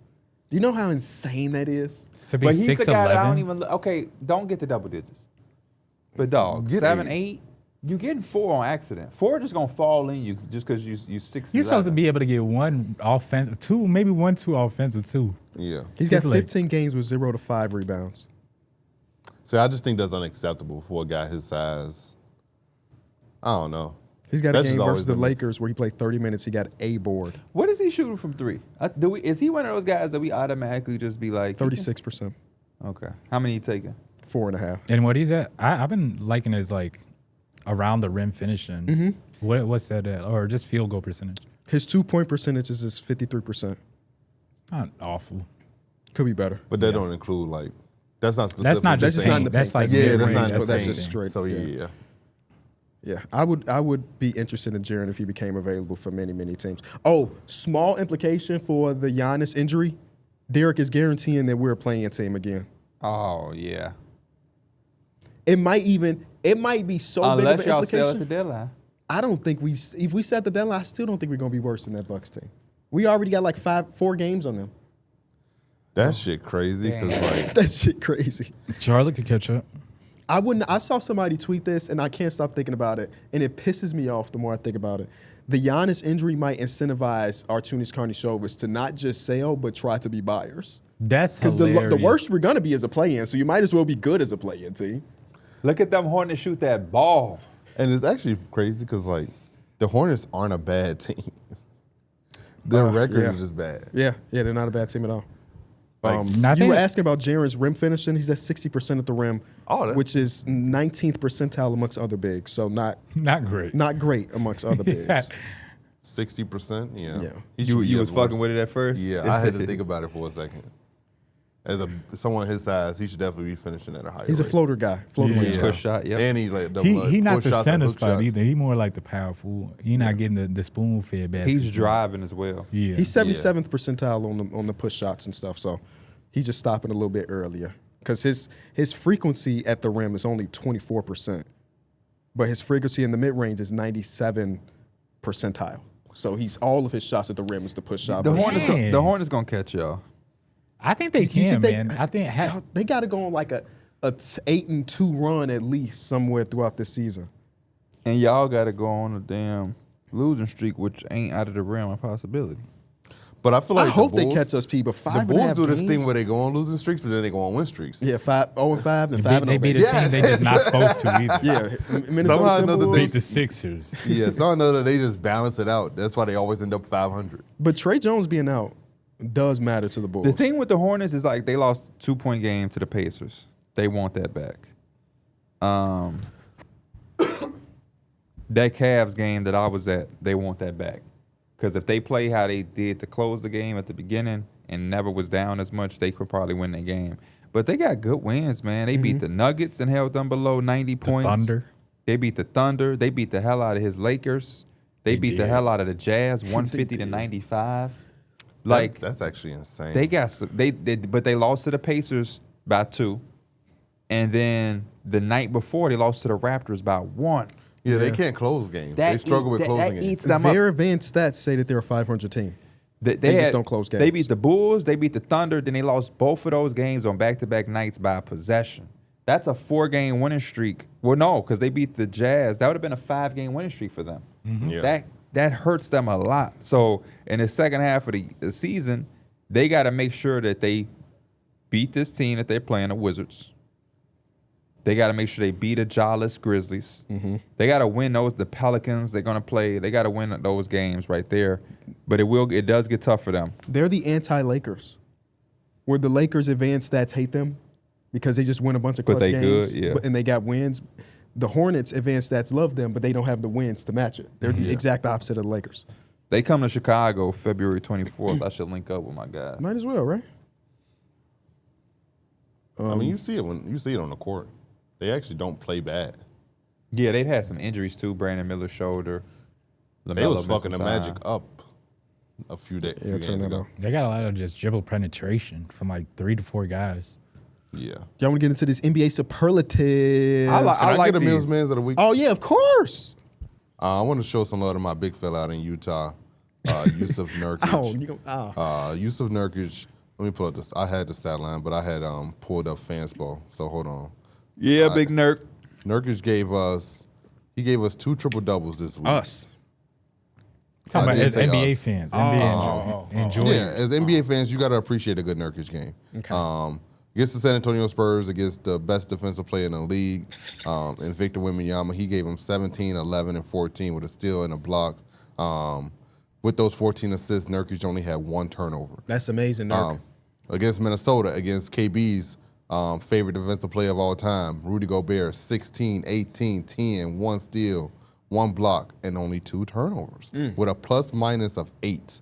And then against the Spurs again, against the best defensive player in the league, he gave him 20, 9, and 5. In this game, he had 2 turnovers. So how could he be the best defensive player in the league if this 46th best center in the league is giving him 20 points? I don't think it was last week, but I'm going to add that game against the Cavs, too, where he dominated Jared Allen and Got Evan 17. Mobley. Yeah. That was not. Oh, That was the start to you this. know what's funny? Yeah, that was. He had missed 3 games after that. DNPs, yeah. Yeah. And then against Cleveland, he gave him 11, 17, 3, 3, 2, with only 1 turnover. Unfortunately, your boy's not going to end his season there. He's either going to get bought out or traded. When he only has 1 or 2 turnovers, that's the most impressive part because we know he's a risky passer. He gets that ball at the top of the key. Bro, and when Larry Market is not playing, he is their hub, which is crazy. Like, they playing through Yusuf Nurkic as like he's fucking Phoenix was trying to do Sabonis. the or same something. thing last year. KD went with it. Oh, man. Yeah. All right. Superlatives. We're halfway through the season. And I think everybody right now in podcast is like, here's our MVP so far halfway through, the rookie of the year. So we wanted to just spice it up a little bit, got some custom ones. Starting off, I was just thinking about the NFL. I just saw that they had their finalists for all of their awards. They got MVP and Offensive Player of the Year. They got Offensive and Defensive Rookie of the Year. So that's what we'll start off with, Offensive Rookie of the Year through 42 games of the season. I went with Cooper Flag. Just because he has so much responsibility. They even experimented running him at the point guard position, and he's handling it all really well. And once they gave him an actual true point guard, you've seen even another leap come out of his game. So, and down the stretch of games, Cooper Flag has the ball in his hands, making decisions, making plays, whether he's scoring, passing, attacking the rim. So, I think Cooper Flag has done a great job with the responsibility that he was given out there in Dallas. I went with King Kong Knipple. And it's really because of the shooting. That King Kong name is only for Donovan Clingan. Uh-oh. Fight. Hey, I forgot to say this too, man. They were telling me in my stream that Blazers fans were now fandom rights. How? Because he didn't have Denny as an all-star? Because you didn't have Denny as an all-star. I said LeBron was gonna make it. You still when you a fan of a team, you got to put on for your guys. That's very... That's just what you got to do. I was just being a realist that LeBron is gonna make it. I went with Con Knipple for the shooting purpose, shooting aspect, movement, off the dribble, and catch and shoot. I think it's just not many players right now, even in the league. You think about some of the top shooters that can just shoot that efficient. Yeah. And then again, if he can put it all together with just being able to handle the ball and create, he's going to be just a weapon. I think his ability to put the ball on the floor is one of the most underrated parts of his game, especially Con Knipple. Yeah. That's why I think he's easily the Offensive Rookie of the Year so far. He's my number 1. I mean, you think about you mentioned shooting. It's way more than the shooting. But, so far this season, the most three-pointers made is Steph Curry, obviously. Number 2 is Donovan Mitchell. Number 3 is Con Knipple. He is a rookie, third total total three-pointers made on 40% shooting. And he was the fastest person to make 100. Yeah, I think that record get broken like every season. I feel like I feel like Larry Marketing did it in 2017. Did Keegan Murray do that? Keegan Murray did it like yeah. in 2019, and then now it's Con Knippel. But no, Con Knippel's just been so ridiculous as his efficiency ratings and all of the things. He's in the 90th percentile on efficiency as a rookie. That's just something you just don't see. You just don't see that. So he's been great. He has such a unique game style and a build that, like, I don't know. It's actually fun watching him play. I had Cooper Flag 2, VJ 3, but as an honorable mention, I felt like Darrick Queen should be put in there. Just because, again, when you squint your eyes enough, like, you really do see the hub system where he's kind of operating at the top of the key. He's making certain reads. He's hitting certain cutters. He's kind of initiating the play. I put him up as an honorable mention. Who? Darrick Queen. My honorable mention was Trey Johnson. I like that. That boy's a shooter, capital S. I think he's a scorer who is in a situation right now who is a shooter. I think he's natural at it. And I also gave some love to Cooper Flag. But my number one was Con Knippel. Next award is Defensive Rookie of the Year. I went with CMB on this one. Versatility, ability to guard up all around 1 through 5. No, he cannot stop Joel Embiid, but no one can. But he at least tries his best, and he's disruptive, and he plays hard, and he does exactly what the Toronto Raptors would need from him. I think disruptive. I got him too. I think disruptive is the best way to describe CMB's defensive game. In the pick and roll, he's been so incredible as a rookie guarding 5 men on the roll. It's insane. It made me think about their game versus the Lakers. Was that like a couple nights ago? Where like obviously Luka gonna do Luka type of stuff, but in the pick and roll, Luka wasn't able to hit his big fella as much as he would normally do on a nightly basis. CMB was just not allowing that to happen between him and Scotty Barnes. That's one of the reasons why the Raptors are playing so well. And that is a rookie. You know what I mean? Like a young guy. So he's my defensive rookie of the year. I got CMB as my number one overall winner. Cedric Howard is my honorable mention, along with Dylan Cardwell. I like that. Hey. Dylan Cardwell been hoping, man. It's I nothing. seen somebody It's talk nothing about like it. a He said guy he that got- just takes their job and say, "This you want me to do, Coach? Yeah. All right, bet." They say I love he- how he talked about how he only averaged 5 points a game in college, and now he's living his dream, and he just had to take full advantage of the opportunity. And when he goes out there, he's just like, I just have to work my ass off in order to show that I belong here. And I love guys with that mentality. Ain't nothing handed to him. He just gonna get it out the mud and just try to make the best out the situation. When you got very limited offensive just skill set, but it's hard to take you off the floor, then you a special player. Oh yeah, I love those. Are my favorite type of players. My defensive rookie of the year was Cooper Flag.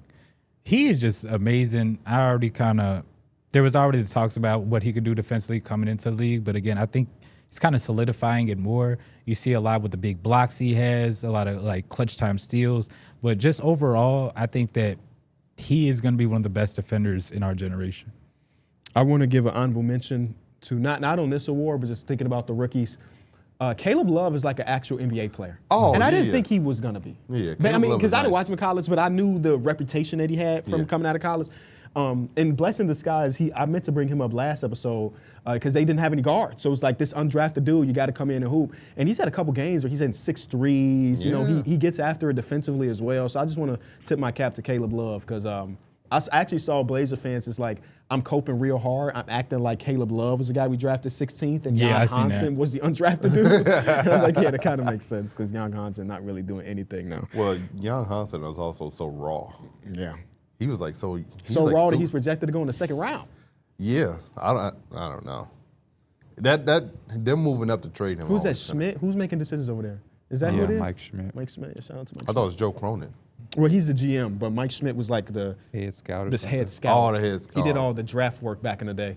Okay. Comeback player of the year. There's a couple different ways you can kind of look at comeback player. I'm interested to see what y'all think. I'm excited for this one too. I went with Brandon Ingram. I mean, he didn't really play last year. And then coming back this year, he pretty much is averaging 20 points on good efficiency. So Brandon Ingram has kind of been everything that the Raptors need. It's kind of crazy that I was able to give 2 people awards on their team just because a team that needs shot creation and he's playing next to Scotty Barnes, Brandon Ingram provides that at a high level. I got Brandon Ingram as well. I got Jalen Johnson on here as well, and I got Kawhi Leonard as my comeback player of the year. Like that. Who was like on pace to play a certain amount of games that, like, if you look into it, Who, Kawhi? yeah, He'll be all NBA. no, But he played 37 games last year.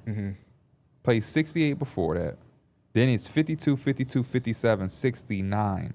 So Kawhi Leonard, they have played 44 games. He's played 31 of those 44. So they got, what, 28 more games? If He's at 44. Yeah, 38. 38. Trust Mike. Yeah, You know 38. numbers. If he plays in 30 games of those 38, that'll put him at 61 games played, which would be the second most he's played since fucking 2016, 2017. It'd be like that when your team needs you too. Which is fine, kind of fucking crazy that he ain't. It's been almost a decade. Yeah, he played 68 games one time with the Clippers, and other than that, yeah, it's been 60 or less. So Insane. we might be getting the most games we got from Kawhi in a long time over like the And last decade. And he's been dominant. He's been in these great. games too. Yeah.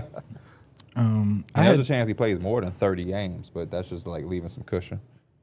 Comeback player of the year, I had Sadiq Bey, who missed the that's season, a but really That's a good. really that's a good really answer. good one too. he's been He had a really great game hooping. last night too. Yeah, what he had 36. Yeah, Him versus Jacques Landale, baby. Exactly what we expect in that game. Joel Embiid was Joel another Embiid was guy. my winner, yeah. Yeah. And then Michael Porter Jr., after the kind of playoffs he had, he's looking like all-star again. Someone just posted a graphic of Joel Embiid's like progression throughout the It's season. like 16 points in the first month, 20, Yeah. 22, and now like 26 points per game. Yeah, that was like, that's so crazy to see because like it does make sense because like sometimes you just gotta let a guy play. It was from Jacob Marino. He posted it. He said it's October was 17, November was 22, December is 26, and then like January is up to 27. You can see like the facial progression of Joel Embiid getting happier and happier, and I just think that was just such a cool graphic and a way Yeah. to show love to Joel. Yeah, he's my winner from comeback player of the year because it does feel like, I mean, he only played like 36 or 37 games last Yeah. season, but I also feel like he's coming back this season. Like you look at those numbers, Yeah. it feel like the start of the season where he looked awful and He even slow said that and too. sluggish. He's come back from that, and it's only been Yeah. 2 months. So I got to get it to Joel Embiid. Shout out to JoJo. Most disappointing team. The Clippers. Even though I know we gave Kawhi some praise, but the Clippers have 3 guys that should be eligible for awards. That's like they could be like when you talk about All NBA and All Star for James Harden and Kawhi, and even when you talk about All Defensive for Zubac. That team just you wouldn't think that when you had those 3 caliber of players that team would be so bad. Like it's unacceptable. And then you also have a championship caliber coach in Ty Lue. So like it's kind of hard to see that why this team was at one point having the same record as the Pelicans. You know what's unfortunate? Chris Paul might have been the problem. If Chris Paul was the problem, the man that really wasn't playing, then that's He was fucked just up. yapping too damn much. That man wasn't doing nothing but trying to get y'all light a fire under y'all ass because y'all was so bad. I saw that they're 16-7 since they cut him. That's a really good record, man. It is. And obviously part of it is coincidental, right? Things start to go well. They're defending better. They're running people off the line a little bit more.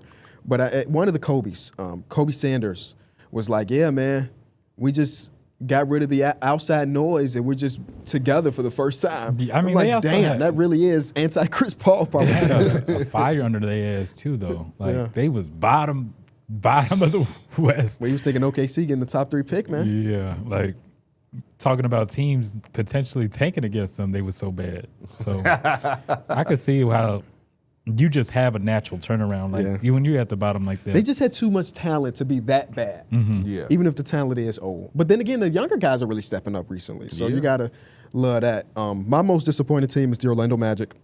I think I bought a lot of stock in Orlando. I went over on the over-under at 49.5 games this season. I really thought that the Desmond Bane acquisition was going to be great. In their defense, all of their guys have been injured at one point in the season. They're finally starting to get healthy, and then Jalen Suggs just going to miss 100 games too. So I'm going to give them a little bit of leeway, but I may have even locked their 50, like when we did that episode.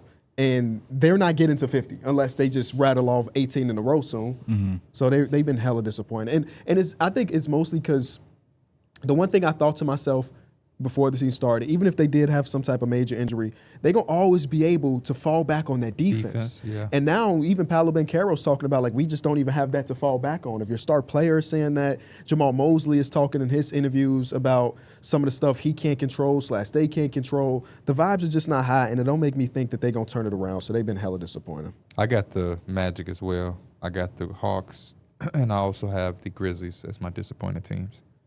Yeah, All teams that I had a little bit more faith to have better years. Not necessarily to mean that they were going to win a championship. It doesn't mean that they don't have excuses or reasons behind it. But disappointment is disappointment. I had the Hawks as my number one team. A lot of it was faith in kind of Trae Young bringing everything together and them kind of making a legit roster going into the season. It just kind of all fell apart. Again, a lot of expectations kind of left once Trae Young got traded. But after that, it's magic. And they were the second team because they always just battled through injuries. The Hawks just weren't in that case except for really Trae Young. Yeah. Even with the Trae Young trade, in my mind, I'm like, obviously they losing Trae Young, but they should be able to maintain at least something. Then they went on that losing streak, you're like, fuck. And luckily they got a win last night, but part of that is probably because Devin Booker and Jalen Green were down with injuries at this game. Yeah, like if everybody they both got healthy, on CJ McCollum ass. Yeah, CJ was awful for the first, 4 games. And then he turned the ball. No, he didn't turn the ball over on that game winner. He just got a stupid shot. Last night he was really good, though. Yeah. Last night's probably undoubtedly his best game as a Hawk. You know what I do say about, they be wearing that red jersey, that beautiful, beautiful red jersey. I think a lot of people look great in that jersey. CJ McCollum is not one of those people. Corey Kispert check-in, phenomenal in the jersey. Mo Gay, phenomenal in the jersey. CJ, I'm like, nah, he ain't going to be here next season, actually. He just don't look good enough in the jersey. He going to be on another team. It is kind of crazy that some players just don't look good in their jersey. Yeah. Or maybe it's just going to take me a while to adjust to it. I don't know. Yeah. But it's such a pretty jersey. It took me a long time to adjust to Luka in that damn yellow. Yeah. Because Like, Yeah. I mean, I He think didn't all look- white, white people players just don't look good in Yeah, yellow he did not just- look good in that jersey. They need like an undershirt. yeah. Like a white, and I guess Luka. Jake LaRavia be wearing the undershirt. Yeah. You know who? Oh my God! Somebody was wearing the loosest undershirt of all time last night. It went. Oh my it went, God. Ryan Rollins. It wasn't Ryan Rollins. Oh man, give me a second. I'm watching the game and I was so distracted in his undershirt. Y'all want to just go to the next one? Yeah. The next one is Coaches under the hot seat. hot seat coaches. It's Yeah. Jamal Mosley. I'll put Jamal Mosley too. When your team loses its defensive identity while having the same roster, that's an issue. Because apparently the voice, seems like they need a new voice in the locker room. And apparently whatever you're saying isn't getting across to them. So it's unacceptable to not have your defensive identity while having the same exact roster. I got the same name. I got Doc Rivers and Brian Keefe too. Oh, I like that. Doc Rivers for sure. I don't. Doc Rivers. That team just needs a whole new fresh start, and I think you have to just start with Doc. Did any of us look at Adrian Griffin getting fired and knowing Doc Rivers coming in? It was No. like, yup, there it is. They got it. KB, I didn't understand the firing at all. They was 30-13. They were fucking great record-wise. And also, if your mentality was you wanted the coach that can get you over the hump. Doc Rivers had never gotten a team over the hump, except for when he won with the Celtics. And even that, come on now. He blew multiple 3-1 leads, and you telling me you thought Doc Rivers was 3.5 Hall of Famers on the team. We could have coached that damn team. And they went to 7 games 100 times. What y'all not finna do is sit up here and disrespect Doc Rivers. I'm not trying to disrespect Doc Rivers. I'm just saying, like, if that was their reason behind firing Adrian What's Griffin, getting over the hump? maybe they felt like Adrian Griffin wasn't the guy I'm that asking you. making it to the finals.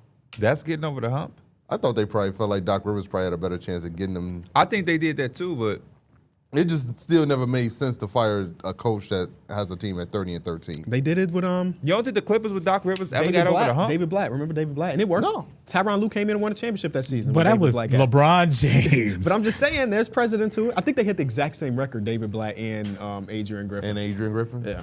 Yeah. I thought Doc Rivers got the Clippers over the hump. I think a new hump came in once he got them over the hump. What Doc Rivers had always been good at is raising the floor of a team. He just never helped them hit their ceiling. Right now, he can't even help this team hit that, like, raise their floor. Do And I we think remember that's what the problem. Clippers used to be? Yeah. But I felt like they also, when you, Say it was Chris Paul. They wasn't Doc when you have Rivers, Chris it was Paul, Blake Griffin, DeAndre Jordan in their primes, your aspirations are deeper than just making the playoffs. Nobody said it wasn't. But But getting over the hump would be going at least to the NBA Finals. Or conference finals. Or either conference finals. So, like, when you consistently a second round or first round exit, that's not getting over the hump. Off the top of my mind, I can't do revisionist history to figure out, like, how many of the series that they lost with Doc Rivers were they the favorite going in? You know, some of them were 4 or 5 matchups, so it probably was a coin flip on who would have won. yeah, I think we do that a lot with Doc Rivers. Not to cut him any slack. I'm not going to tell you that Doc Rivers ain't got no fault in anything he's been a part of. Them Clippers teams, talk about fucking injuries. Yeah. But I also feel like if you blow multiple 3-1 leads as a coach, it's kind of your fault. Yeah, He's a part of it. He's a part of it. But the players also do have they do play. We can't do that, and then y'all shit on the players as well. Because when the Clippers was blowing that shit, everybody talked about Paul George. Mm-hmm. Nobody talked about Doc Rivers. Now, because it's it's convenient. Now we're gonna act like it was Doc Rivers' fault. But when that shit was happening, it was Paul George, the worst motherfucker in the world. He hit on the side of the backboard. He ain't shit. Him and Kawhi soft. All of that.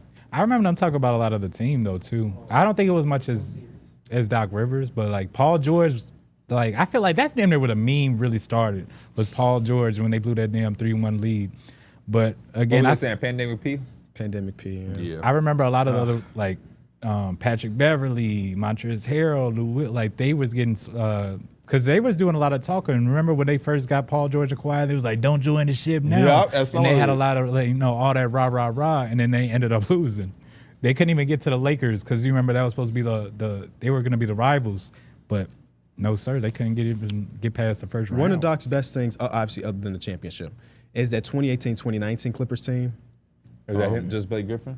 No, Blake Griffin is gone. This is Tobias Harris as the leading scorer of this team. With Gallinari? This is rookie Shea. This is Gallinari. Is Montrezl Harrell on that team? Yeah, this team won 48 games. They were projected to win 37. That's and then they got to the postseason. They get the biggest comeback in postseason history against that Warrior team. And Didn't lost Gallinari get hurt that season too? Like that's what I'm saying. That something in there got to be getting over the hump. That he can't played be 6 like 8. they didn't win the finals. So man, fuck Doc Rivers. No, I think I get what you're saying though. Yeah. At a certain point, the Clippers got to a certain level where we got to get to the NBA Finals and not even get there. We was looking at the Clippers as the championship team. They should have won. Kind of like the Thunder. Yeah.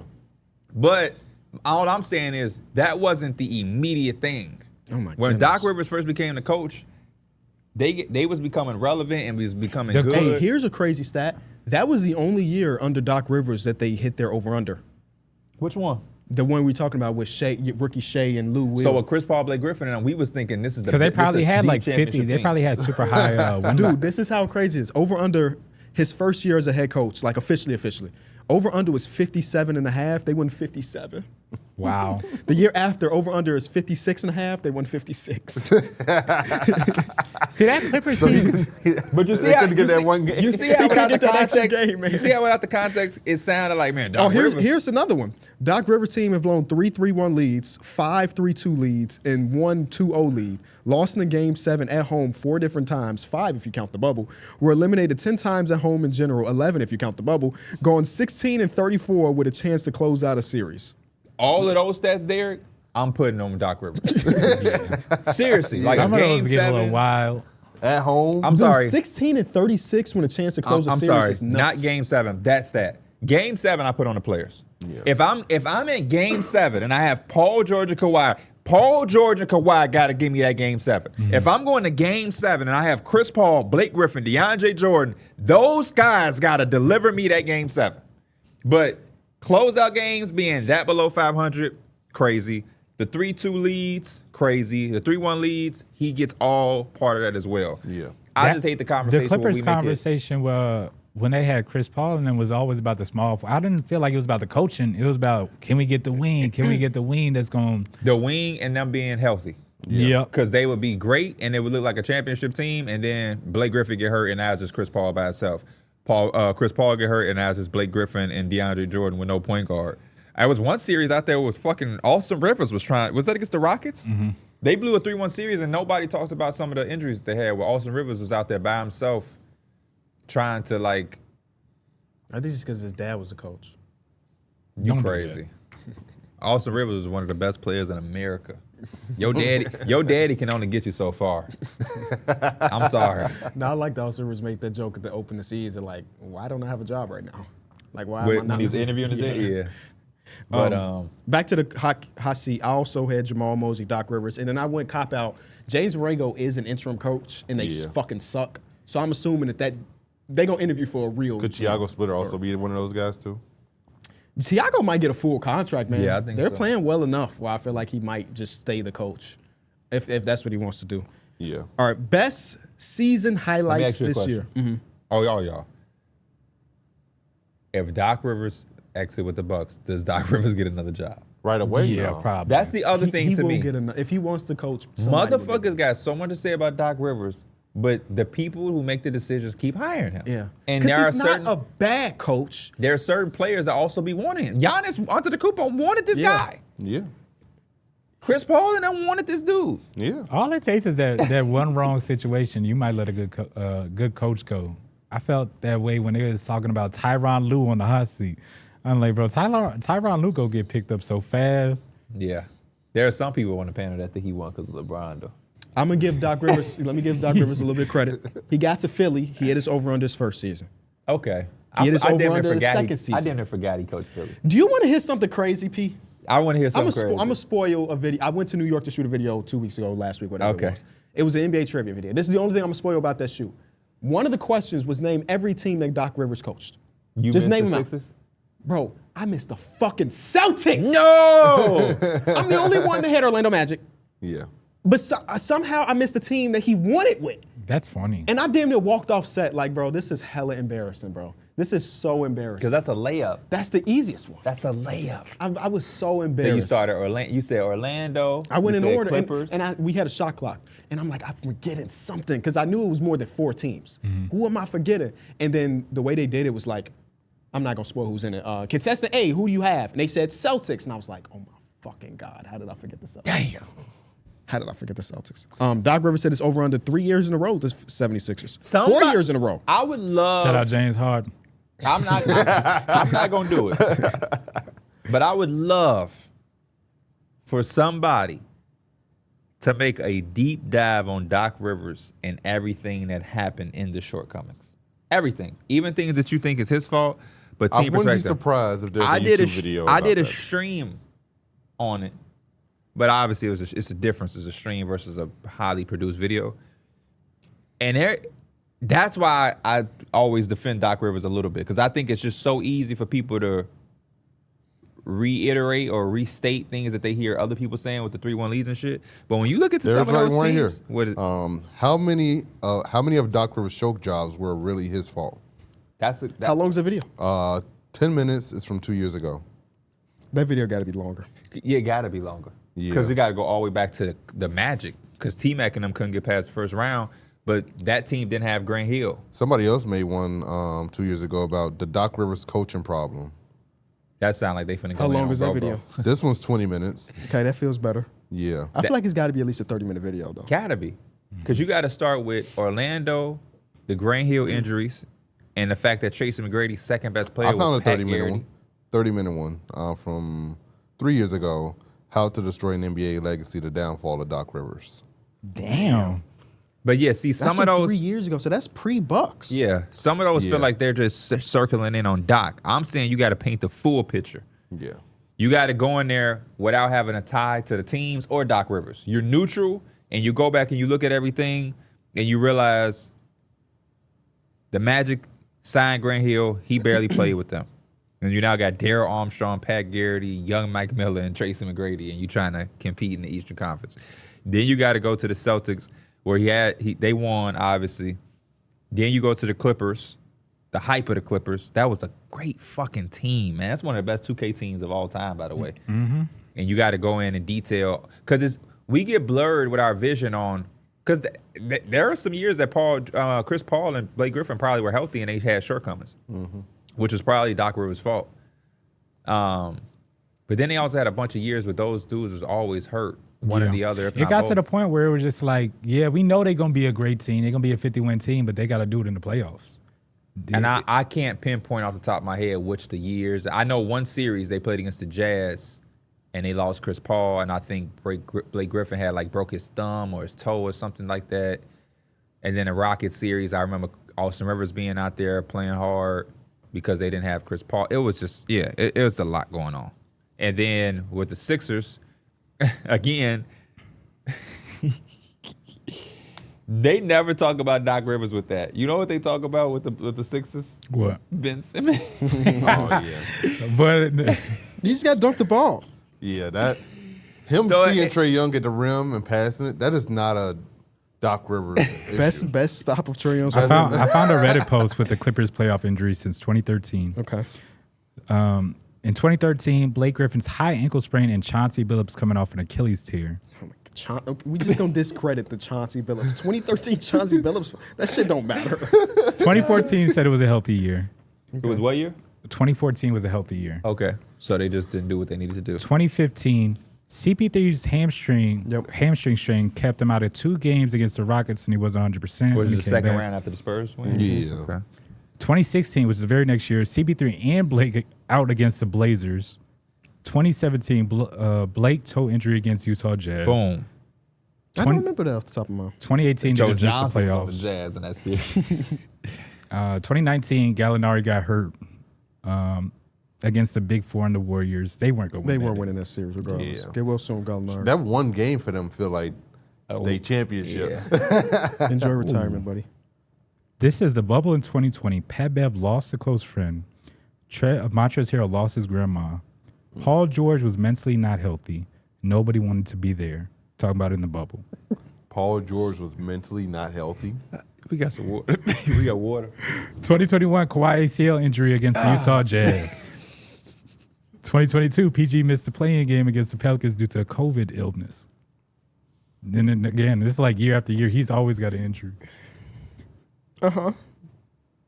Why you laughing so hard against that bubble one?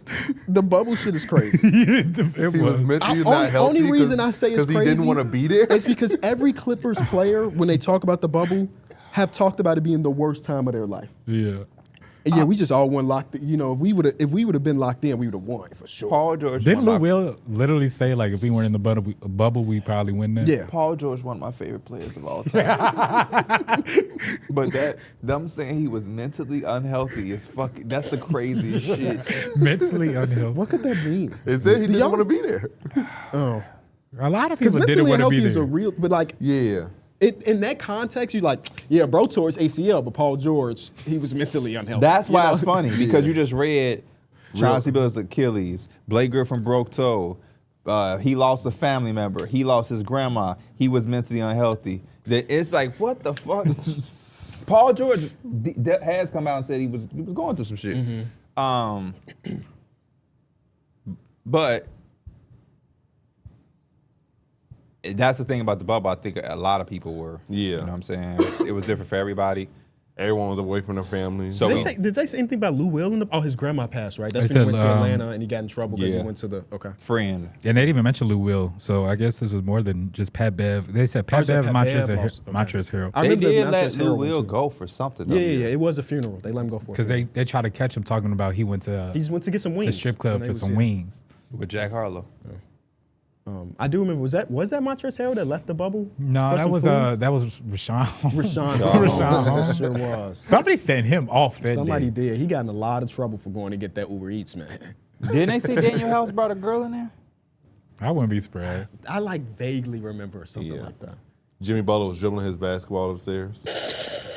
In a room. Boom, boom, boom, boom. I remember Rondo was showing his room, and then he was showing LeBron's room. And this LeBron's in the penthouse. LeBron got 7 TVs. You in know this how hotel mad room. LeBron probably would? Well, all of them, I guess. You go from these Rondo. Rondo got a mansion, and now he in his little ass room. Yeah. You got a ring, though. Got a ring. though. She got Disney characters on the side because you went Disney. You're right. Who was in Brooke Lopez was in heaven. Them Lopez brothers love Disneyland. They went on all the rides. I'm sure they did. I think, didn't Robin Lopez retire and move to Orlando so he can be at Disney as much as possible? Oh, Man, you got that much money, goodness, you can do what you man. want. That had to be a Clippers fan that wrote that post. Because he said, Yeah, what subreddit was that on? Was that on the Clippers subreddit?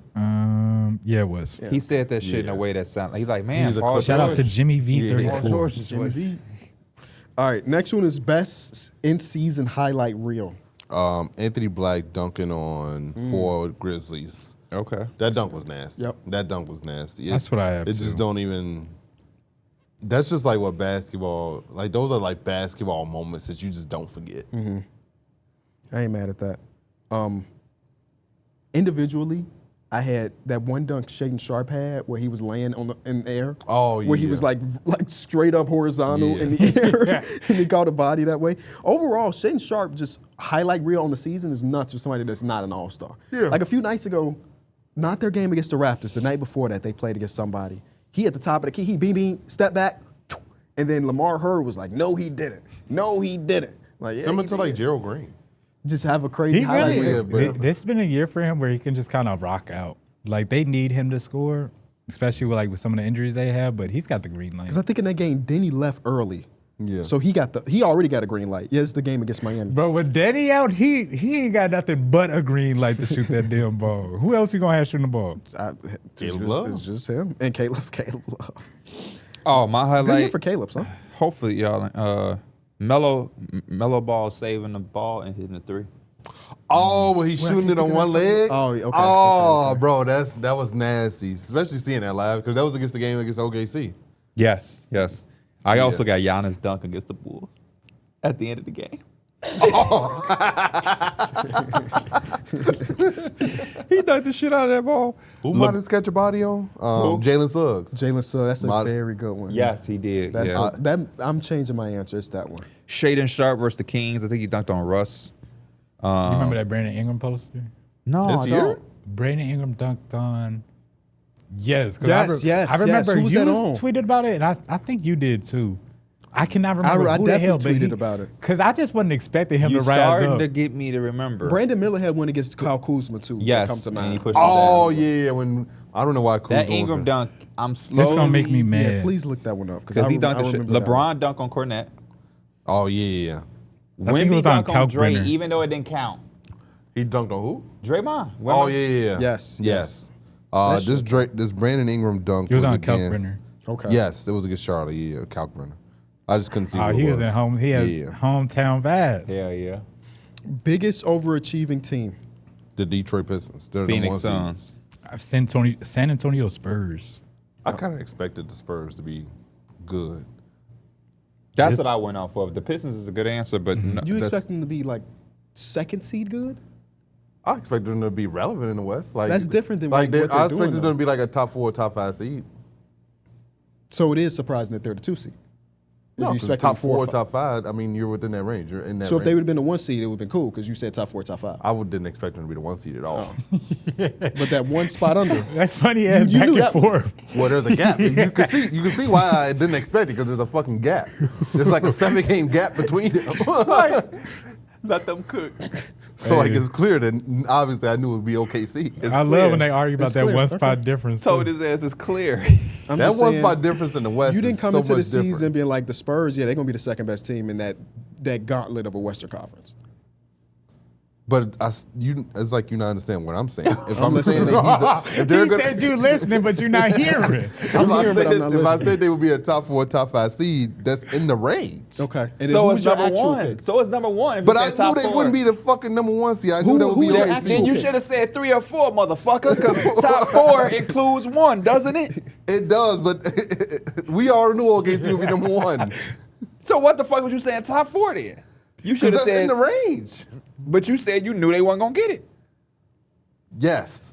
No, fuck this. You said Paolo was better than Wemby, so no way you thought the Spurs Hold was going to on, be a 2 we seed. gonna deflect? No That ain't way. deflecting. That's deflecting. No way. That's you a would- part of no. the conversation. Bro, you said Carnty Towns is better than him going If into you the don't season. believe in Wemby, it's hard that you believed in the Spurs. Exactly. I believed in the Spurs. Yeah, he a Devin Vassell guy all of a sudden. Jeremy Sohan. I believe Big in Kel Mitch the Johnson. Johnson. Big Kel the guy. Johnson guy. I was a big Mitch Johnson guy. Okay. They Don't say he even- the reason why they don't they even know cut what college he their went heads to. because of D Mills. I just seen him saying him. Is that what you saw? No, I'm just talking. I definitely know what I college don't know Mitch college went to. went to. I have no idea. He couldn't ask me that. My team's the Suns. That team, I went under on 30 games. They basically got 30 wins right now. It was just a video of Mitch Johnson, a picture of him playing basketball in college. Oh. At Temple. Was he good in that video? I'm sorry, it was a picture. I'm sorry. Oh, I thought. Oh. I got the Raptors up here too. It's a good one. I'm trying to I like find that. it on social. Was that? Did I see it on social media? He's at Stanford. Oh my God. Hey. Smart guy, huh? I'd love to see the footage of that. His What's highest scoring year was 7 points and 5 assists. That 5 assists led something. Mm-hmm.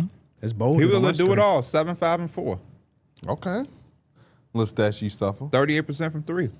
Oh my God. He looked like a little ass kid. He looked like a badass little kid at Stanford. Grown man. You don't know. On the court with him and Landry Fields. Andy Field. Did you see this picture? That's the picture you saw? Yep. Him and Landry Shout out Fields. Landry Fields, man. Still remember when he let Jeremy Lin sleep on his couch. I'm dead. Yep. He do like a 2K's greatest story. he do like a little badass kid. Also on this He one, looked like a man. Brooke He do. Lopez. Oh, he played with Brook Lopez? That's crazy. That's crazy. He do look like his nickname was Man. That man bad as hell over there. Next one. That's exactly what I said to Eugene before I left today. I'll Next be back, All-Star. man. Next All-Star to be traded. Jimmy Butler. John Morant. Damn, y'all just picking all the injured Anthony guys. Davis. Y'all just picking all the injured guys. Golly. Now, I guess I go Giannis. Fuck it. Giannis was on my list. I got Sabonis. Where? Who? I don't How? know. Sabonis is still good, man. Coming back from his injury, first game wasn't too great. Came off the bench yesterday. Fuck them boys up. They did like a platoon substitution because the starters was just so ass, and he just that was against the Cavs, Cavs. and he just obviously looked like the best big fellow on the court on both sides of the not both sides of the floor on the offensive Well, glass. Evan Mobley was fucking Y'all amazing. can see that shit? Yeah, that's why I chilled. No, I wasn't really. paying Trade. attention. Man, that dude. Evan Mobley is probably the one. He be having these crazy ass performances where he looked dominant. He was out there passing the balls and shit, and almost had a triple double. I'm happy he took 20 plus shots. I'm just happy at that part. Yeah, What are you gonna take next game? 12. I don't know why can't we? Why don't he show us this and then just like disappear some game? He's such a confusing player because you see the talent on display in these games, and then he just doesn't do it consistently. Next one we got is best sophomore. I mean, I put Stephon Castle.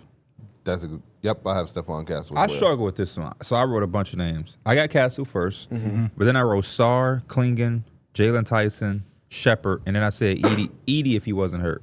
Yeah, I got Sarr. Alex Sarr was number 2. It was a toss-up between Stephon and Sarr for me. Yeah, Sarr made my list too. He's gonna be so good. And again, like the more you can have those bigs that can just switch out and be able to defend like all over the court, the more his offensive jump comes, he has the potential to be really good in this league. I think so too. He's having a He good- takes and makes some really tough shots already. And I just keep thinking about Trae Young is going to be passing the ball next season, or maybe later this season, I guess, and how easier his looks might get. I think that defensively, this is why I was on B-Ball Index, by the way. His disruption rate at the rim is 99 percentile, but his, what is it called? Deterrence is an F. So people don't fear him. People don't fear him, but he's doing his thing, Yeah. protecting that basket. And I think eventually it'll average out a little bit where teams start to fear him a little bit. So I'm glad you mentioned that. Don't come in my head, okay? Like, don't relax. Do not shoot at me once I say this. I think Alex Sarr, that's who we're talking about. Yep. Especially with Trae Young. Anthony Davis. Well, look,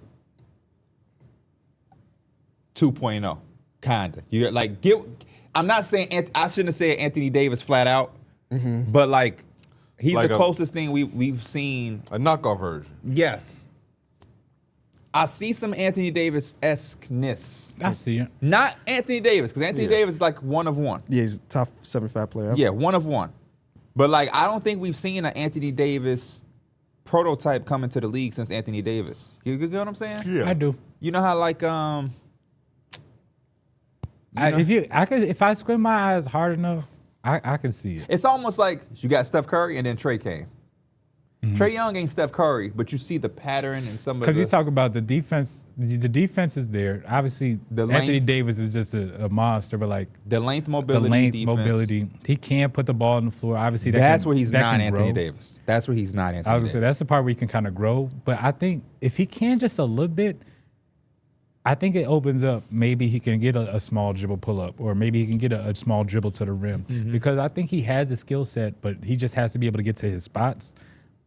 Anthony But Davis I think also that's where bulked, Trae Young is going to be able to help him. Anthony Davis also bulked up really, did. really crazy. He also grew up playing guard, so that evolution, him having a handle, kind of just naturally was just there. yeah. You got to bring up that 2K story too. So again, I don't want people to think I'm saying Alex Sarr is going to be Anthony Davis. But since Anthony Davis came in, there's not been one person where I'm like, he's kind of, it's like an Anthony Davis light, or like, because Anthony Davis always been Because young in my I really mind. think it comes down to that mobility too. Like you don't really see players his side that can move like he You does. don't. Because Evan Mobley, I guess, is cut from that cloth, but he's way stiffer than than Anthony Davis. He's way stiffer. That's why I said even when I squint my eyes, and not even just because like it's just so vague, but like I could kind of see some of the similar like motion styles, like Between the little, Anthony like, Davis and Sarr? the little jab step to Yes, like bro, rip I'm through. telling I you. can see a little bit of Anthony Davis. If in you that. squint hard enough, you'll see a little bit. He won't be Anthony Davis. I don't want to. I want to take that. When that game come back from halftime, I'll watch it squinting and I'll let you know. But no, I agree with that the weight thing too. I think that's just gonna be part of him growing and just being in the NBA longer. Is he's gonna add that muscle? Because that's what Anthony Davis did. Did it help Anthony Davis? I think it hurt his shot a lot. Well, when he doubled and tripled down, yeah. But Anthony Davis came in He was broad thin as shoulders, hell. thin as hell. And But I then loved his Pelican size. That's what I'm saying. Like that size was like But perfect. he added to. He became that though. He didn't come Yeah. in as Pelican size. By that second year of the Lakers, the motherfucker His was ass like a was big he, as bro, hell. he was like, yeah. It was like that's when it started. But I'm to thinking get about too the game much. where the Wizards played the Bucks and Alex Starr had a really good you try to do as much as you Against can with Giannis, Giannis. yeah. But there was times where it's like, man, I didn't block Giannis. Giannis shouldn't just got his Going back rebound. at him. Yeah. Because it's like Giannis is a guy that have like 30, 40 pounds on the man. For sure. And he's just kind of out muscling him. But if he adds a little bit to that, again, he's going to be a real big presence in the paint. Offensively, I can't wait to see how he continues to grow. I hope Trae Young can kind of progress Make it that life too. easier, yeah. But yeah, he's one of my favorite young players. This is the first time I've watched He's too fucking little. a Cam Boozer live game. By the way, Really? first time. I've Next only one. seen highlights too. I was wrong about you. Positive. Victor Positive? Wembanyama. Positive. That's was wrong. such a fucking crazy. I was wrong.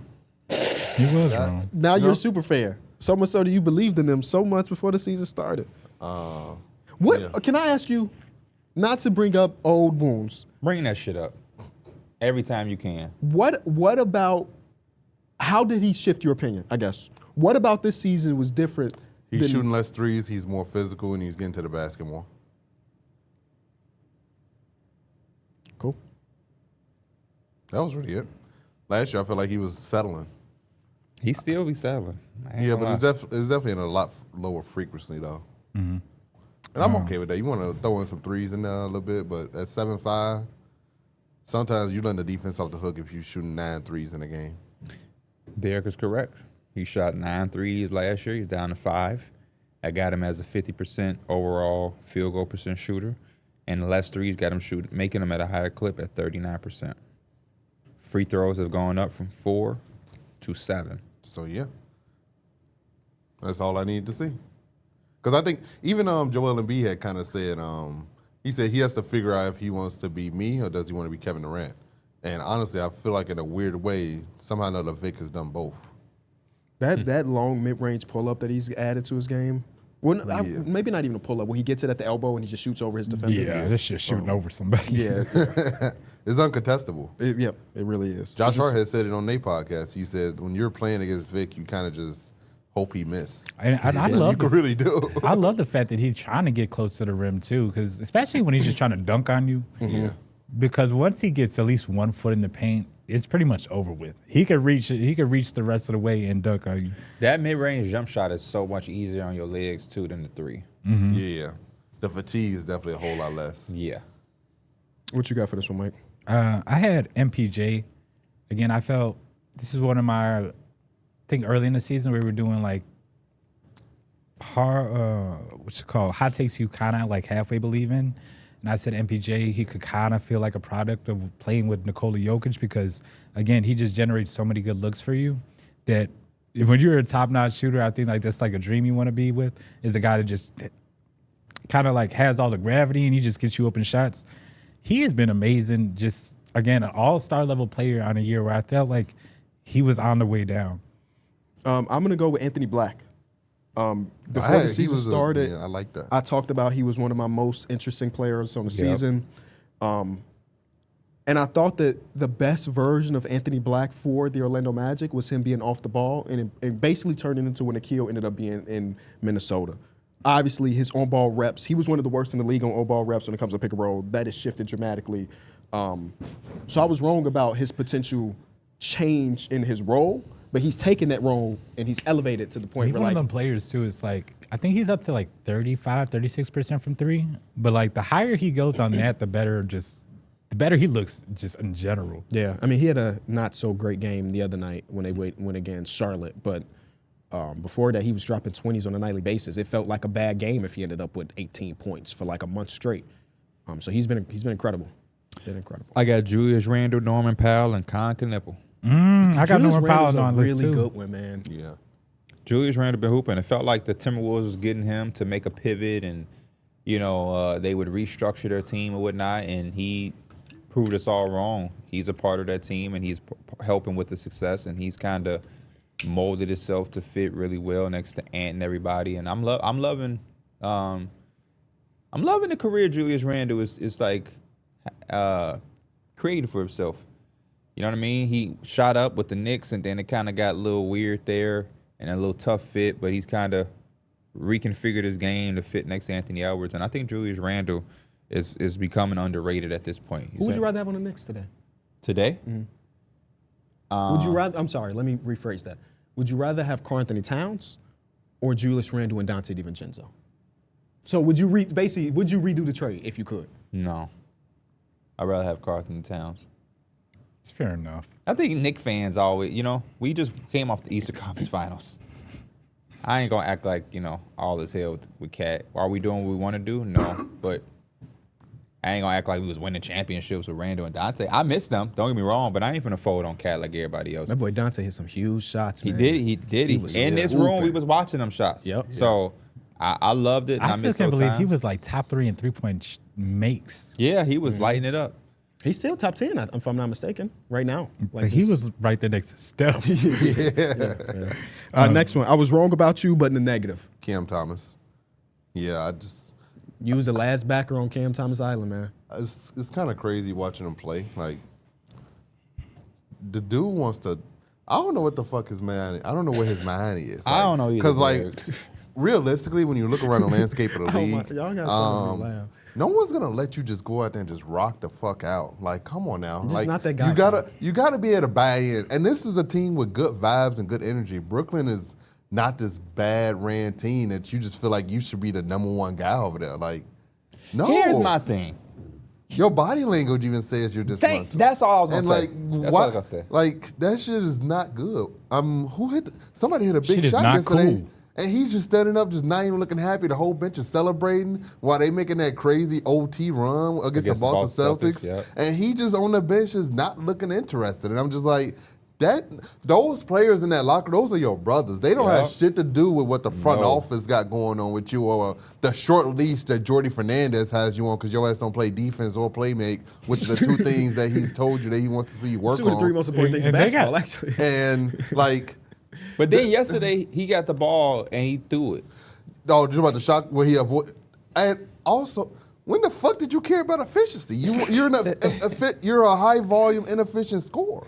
Since that's the main reason Jordy Fernandez is putting you in the game, so your ass can go out there and see if you got the high hand or not. And you, with 5 seconds left, you should be like, bet, let me rock out. This is my time. No, he want to pass. He care about his field goal percentage all of a sudden. That shit is so ass backwards. It don't make sense. I love it when What's you get his your goal man. though? I don't know what the fuck his goal is. I'm confused now. I thought he was gonna come in with a chip on his shoulder. He took that qualifying offer. He was gonna come out and hoop and show that he could buy into everything that the coaching staff was preaching to him. Nope. The dude just want to go out there and rock out.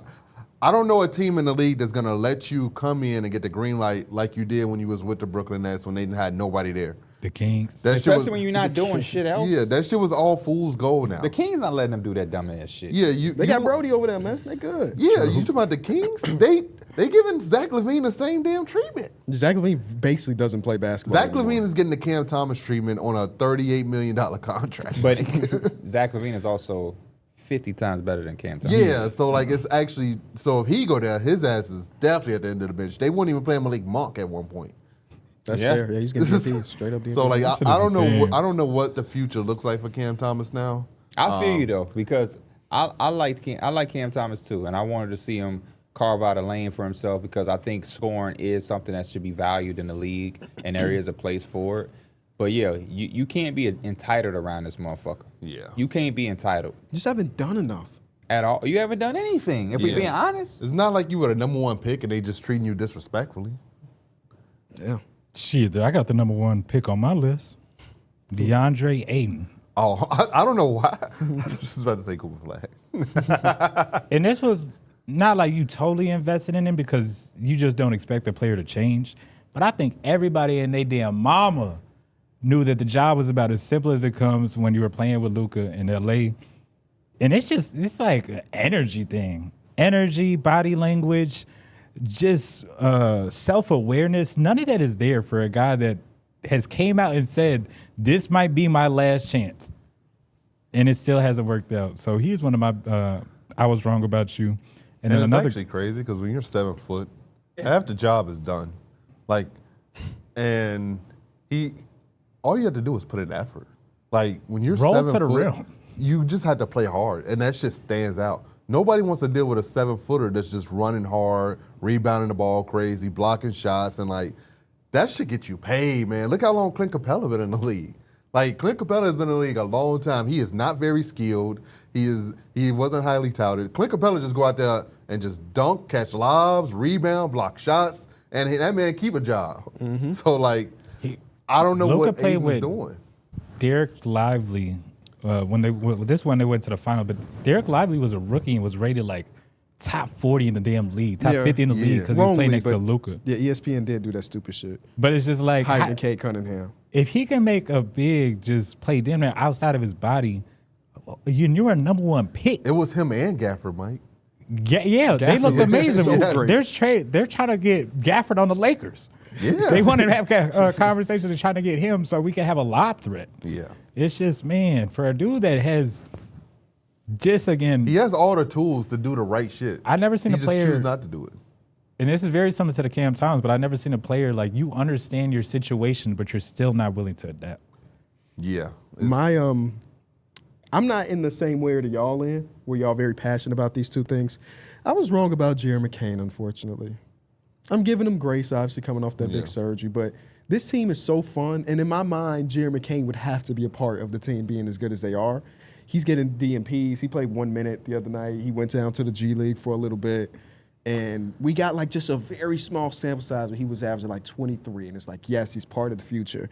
And now, that may not be the They were case. saying that boy I was just looking like think- Steph. I was just think, hooping, unfortunately, his circumstance just, it wasn't anything he controlled. They got the number 3 pick. They drafted VJ Edgecombe. VJ Edgecombe was third as a starting guard, and he blossomed. And he's not going to lose that spot anytime soon. Q Grimes is also playing really well. And when you're coming off an injury, you're already behind the 8-ball. And the Sixers and Nick Nurse, they just weren't going to move shit around to make sure that you felt like a priority, especially when they playing good. Yeah, and he's just not playing good either. Yeah. I was wrong about Bilal Coulibaly. Yeah. Still a good defensive guy off their bench, and that'll be good. But I thought he'd be a little bit more of an impact player for this rebuilding team. I know he's dealt with some injuries and whatnot, but I was one of those people that was kind of believing in Bilal to be a standout for them. Yeah. I think that ship has kind of sailed. I don't like to give up too prematurely on a player, but they just have so much influx of talent steady coming in, and they'll add more. In this year's lottery, that it's hard to envision him still being that staple guy that I once was hopeful of. And I love defensive-minded players that come in, and you could just build around that mindset or that mold into like a two-way player. But I don't know. I'm also DeAndre Hunter. It's not that DeAndre Hunter is a bad player. Well, I guess I'm just wrong about the fit with the Cavs. Sure. Yeah. Yeah, it's just something not clicking. They saying he don't want to be there. I don't know. They felt like he was the type of guy that they was missing. Could be a 6-man. Could also step in on any given night and be a starter. I don't know. I'm just not 1,000% sure there. And then I'm a really in on this one.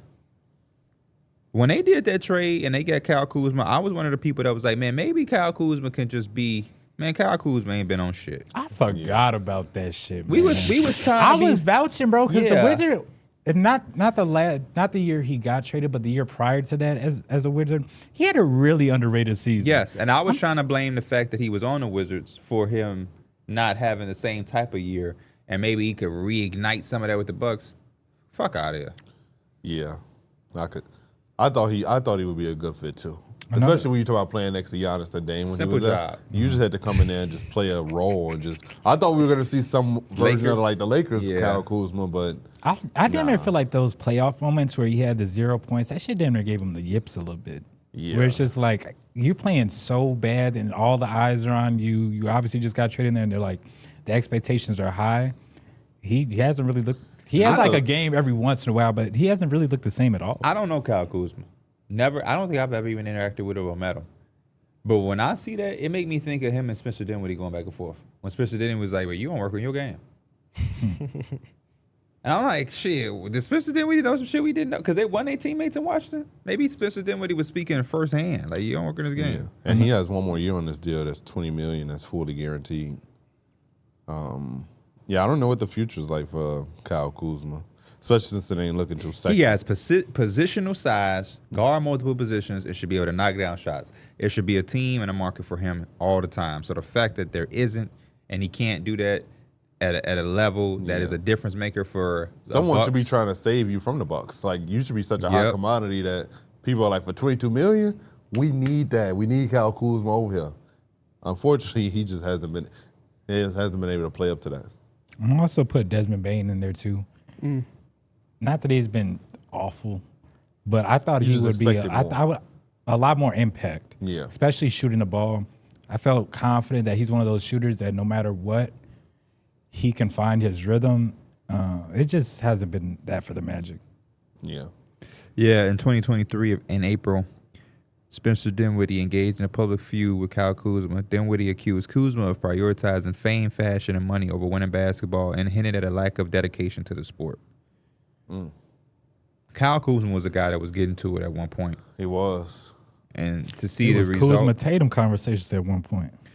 I That's don't know Kyle Kuzma, but based on what Dinwiddie was saying, man, This is somebody that's around him regularly. this dude was a 16-point scorer as a rookie. Him Fourth in versus rookie Tatum, year. man. Who's the better guy? 19 points his second year. Then he went to 13 and 13, but that was LeBron James That Lakers 2020 championship year teams. was really good off the bench, man. Yeah, it was. Then he that went to was that's- 17, 21, 22 with the Wizards, and then he dropped to 15, He was a good old fashioned somebody got a score guy. and now he's at 12 and a half. I envisioned that Lakers kind of roll for him with the Bucks team, where it's you be a Swiss Army knife. How many threes you think he takes a game? 2. 3. 3. I don't even feel like a lot for one of those. It's not. Well, he's always been an up and down shooter. It's career low. Yeah, he's always been like I didn't say what he low makes. I 30s. said how many he takes. He takes 3 a game. This is a career low. He came that into the means- league averaging 6 attempts. So that means his confidence is shook. I just don't think he's that good of a shooter. He's more of like a slasher. Well, no, Like, get that to the means he rim. also thinks he's not that good of a shooter, too. If he's only taking 3 when he came in shooting over 6. Best offseason acquisition. I Kevin have Durant. I had Kevin Durant. I had Dylan Brooks as And well. Dylan Brooks is my number I one. have Kevin Durant. I had Mark Williams and Norman Powell as well. Norman Powell had to make that list. I had Duncan Robinson / Javante Green too. I like that one. Shout out to Javante, man. Always ready. Yeah, Javante Green is Big so woo. amazing. No, Yeah, I got had some Dylan good Brooks players last night. because he just, I don't know, third team in a row where the culture shift as soon as he get into the door. This got to mean something. He's added to his offensive bag. The defense is still there. The team is incredible, given expectations. For me, Dylan Brooks is my guy. Off-season redo. The Yabusele signing for the Knicks. Really? That's such a minuscule thing. I had them as that was one of my lower ones, but yeah. Maybe I'm tripping there. My number one, no, I didn't even consider that shit. My number one was the Bucks stretching Dame contract to get Miles Turner to be where they at now. My number one was Christian Brown, the re-signing. I got in Dyson Daniels' big ass money. That's a lot of money for a motherfucker that can't score or shoot. Shoot 12% shooting. And then I also got for the Wolves to try to find a way to keep Nikias Walker, whatever Oh, by any yeah. means necessary. But it kind of was him versus Nas. Who would you rather have? That Jakob one too. Jakob's contract. Oh, Jakob That's a- Pertl's that's a contract is, good one. yeah. That's a good Because he ain't really played. Yeah. That's just, that contract stinks. Most confusing team. Warriors and Bulls. Kings. I put the Cavs. I put 76ers. Why for the 76ers? Because on one night you like, oh snap, the East is open. This team could go on a run. The other nights is like, damn, they struggle to close it out. Like if they if they had a playoff series, let me quickly check who they would go against. He's at the Sixers. They would go against the Raptors right now. Who are you taking in that series? I think that's a 7. I'll probably take the 76ers. I'll probably go Sixers though. Sixers Sixers and who? 7. Versus Raptors. Sixers. 3-6. They I'll go literally do Sixers. not. If Joel Embiid is, they literally don't have somebody to That's guard that's him. it. They just don't have an answer for him. Because CMB, we saw it on full display. He can't do anything with them. Yeah. I just think they're obviously a really good playoff team. It's just a matter of like, are they a first round exit or could they fake be in the conference finals in 3 months? This could be their year where they could sneak in there. It Like, could be. It'd be so fun. Like it'd That's be what so makes it confusing. ironic. Because if somebody said that, I can't say that they're crazy. And I would love to see Joel Embiid with his back against the wall in the conference finals for the first time. Do he go to another level and say, ain't nobody fucking beat me. That's I'm why finna it's win us so this series. ironic. Like, that's what I want to see. I would have never thought Joel Embiid finally passed his threshold once he feels like he's kind of like on the decline somewhat, or not in or one of those teams that they really built to get there. This was felt like a team is like, okay, we just had VJ, Paul George is still here. We're gonna see what Joel Embiid is like when he come back from his injury. But this team might have a chance, honestly, especially with how the East is. And Paul George defending like that, Tyrese Maxey being a 30 PPG guy, you can really squint and say that Everybody's this team kinda like bought into Grimes their on his role. contract. It's coming together. Slowly, Yeah, it's but coming surely. together. Paul George is no longer trying to go out there and take the ball out of Tyrese Maxey's But hands. even with that, they're 5-5 in their last 10. You know what I mean? Like they got good wins and they got bad losses. Yeah, It's they just- do. Yeah, it's tough. I mean, that's a really good Rockets win. 2 Yeah, I nights think ago. it goes back to that Knicks series where it's like in a 7-game series, you have to try to figure out what you're going to do to defend Maxey, and then also Joel Embiid if he's going to be playing like this, and then the other guys again, Quentin Are Grimes, better. Yeah. are just he VJ can is put in 20 comfortable. points. VJ Edgecombe can hit 4 or 5 threes in the game. They have a lot more that I think they're working with. Next one we got is show me in the playoffs. The Rockets. Just because I feel like you look at Amen, think he's someone that could be schemable, and we could a team can kind of figure out how to deal with him, and also to like a point guard play. I want to see if they could really piece it together and try to figure it out in a playoff series versus they're able to get bad with it in a regular season, but when it comes playoffs, everything that was kind of your weakness in a regular season can kind of get it exposed. This is not a negative one, but I want to see Jaylen Brown as the first option in the playoff series, where it's a game 7 and teams are really locking in on him. We've seen how Tatum had to kind of learn how to go through that when teams are double teaming him and really putting the pressure on him. I want to see how Jaylen Brown reacts to it. I like that. I got the Spurs. I remember initially we had that conversation when they beat OKC 3 times in a row, and we were like contender, and I think we all were like, yeah, that they just showed us that they could be a contender. They just beat the number 1 team in the world 3 times in a row. But the hesitancy that I had was the youth of the team, with them really only having 2 dudes that have made it to the playoffs. So it's kind of like a show me thing. It's rare that we see a team go from no playoff series wins to being in the conference finals or being in the champ. We saw the Suns do it after the bubble and Devin Booker and Chris Paul and company. But other than that, I don't really have a ton of examples of something like this. Maybe Wemby is so much of an anomaly that it could just happen easily. But I just want to see a little bit. I just want to see it in the postseason before I'm like, yeah, that team is going to win in a 7 versus this team or that team. The Magic, Cavs, Lakers. Yeah. Them teams be looking good on some nights and having some stretches, then they have a bad night. I don't know where to gauge some of these teams, so they got to just show me in the playoffs. I had Cavs up there for Cavs. I think they should damn near be the number 1 team. Again, we could see how great they are, but again, them expectations are here. It might be some changes if they're not able to follow through this year, and it's not looking so bright for them. We got a couple more. Team you want to see make a trade the most? The Bucks get Giannis up out of there. Damn. The Pistons. Pistons for me, too. The Pelicans, you have so many valuable assets. Why are you closing the door and trading anybody, and why do you want to run this shit back? Y'all the worst team in the league. Let's shake some shit up.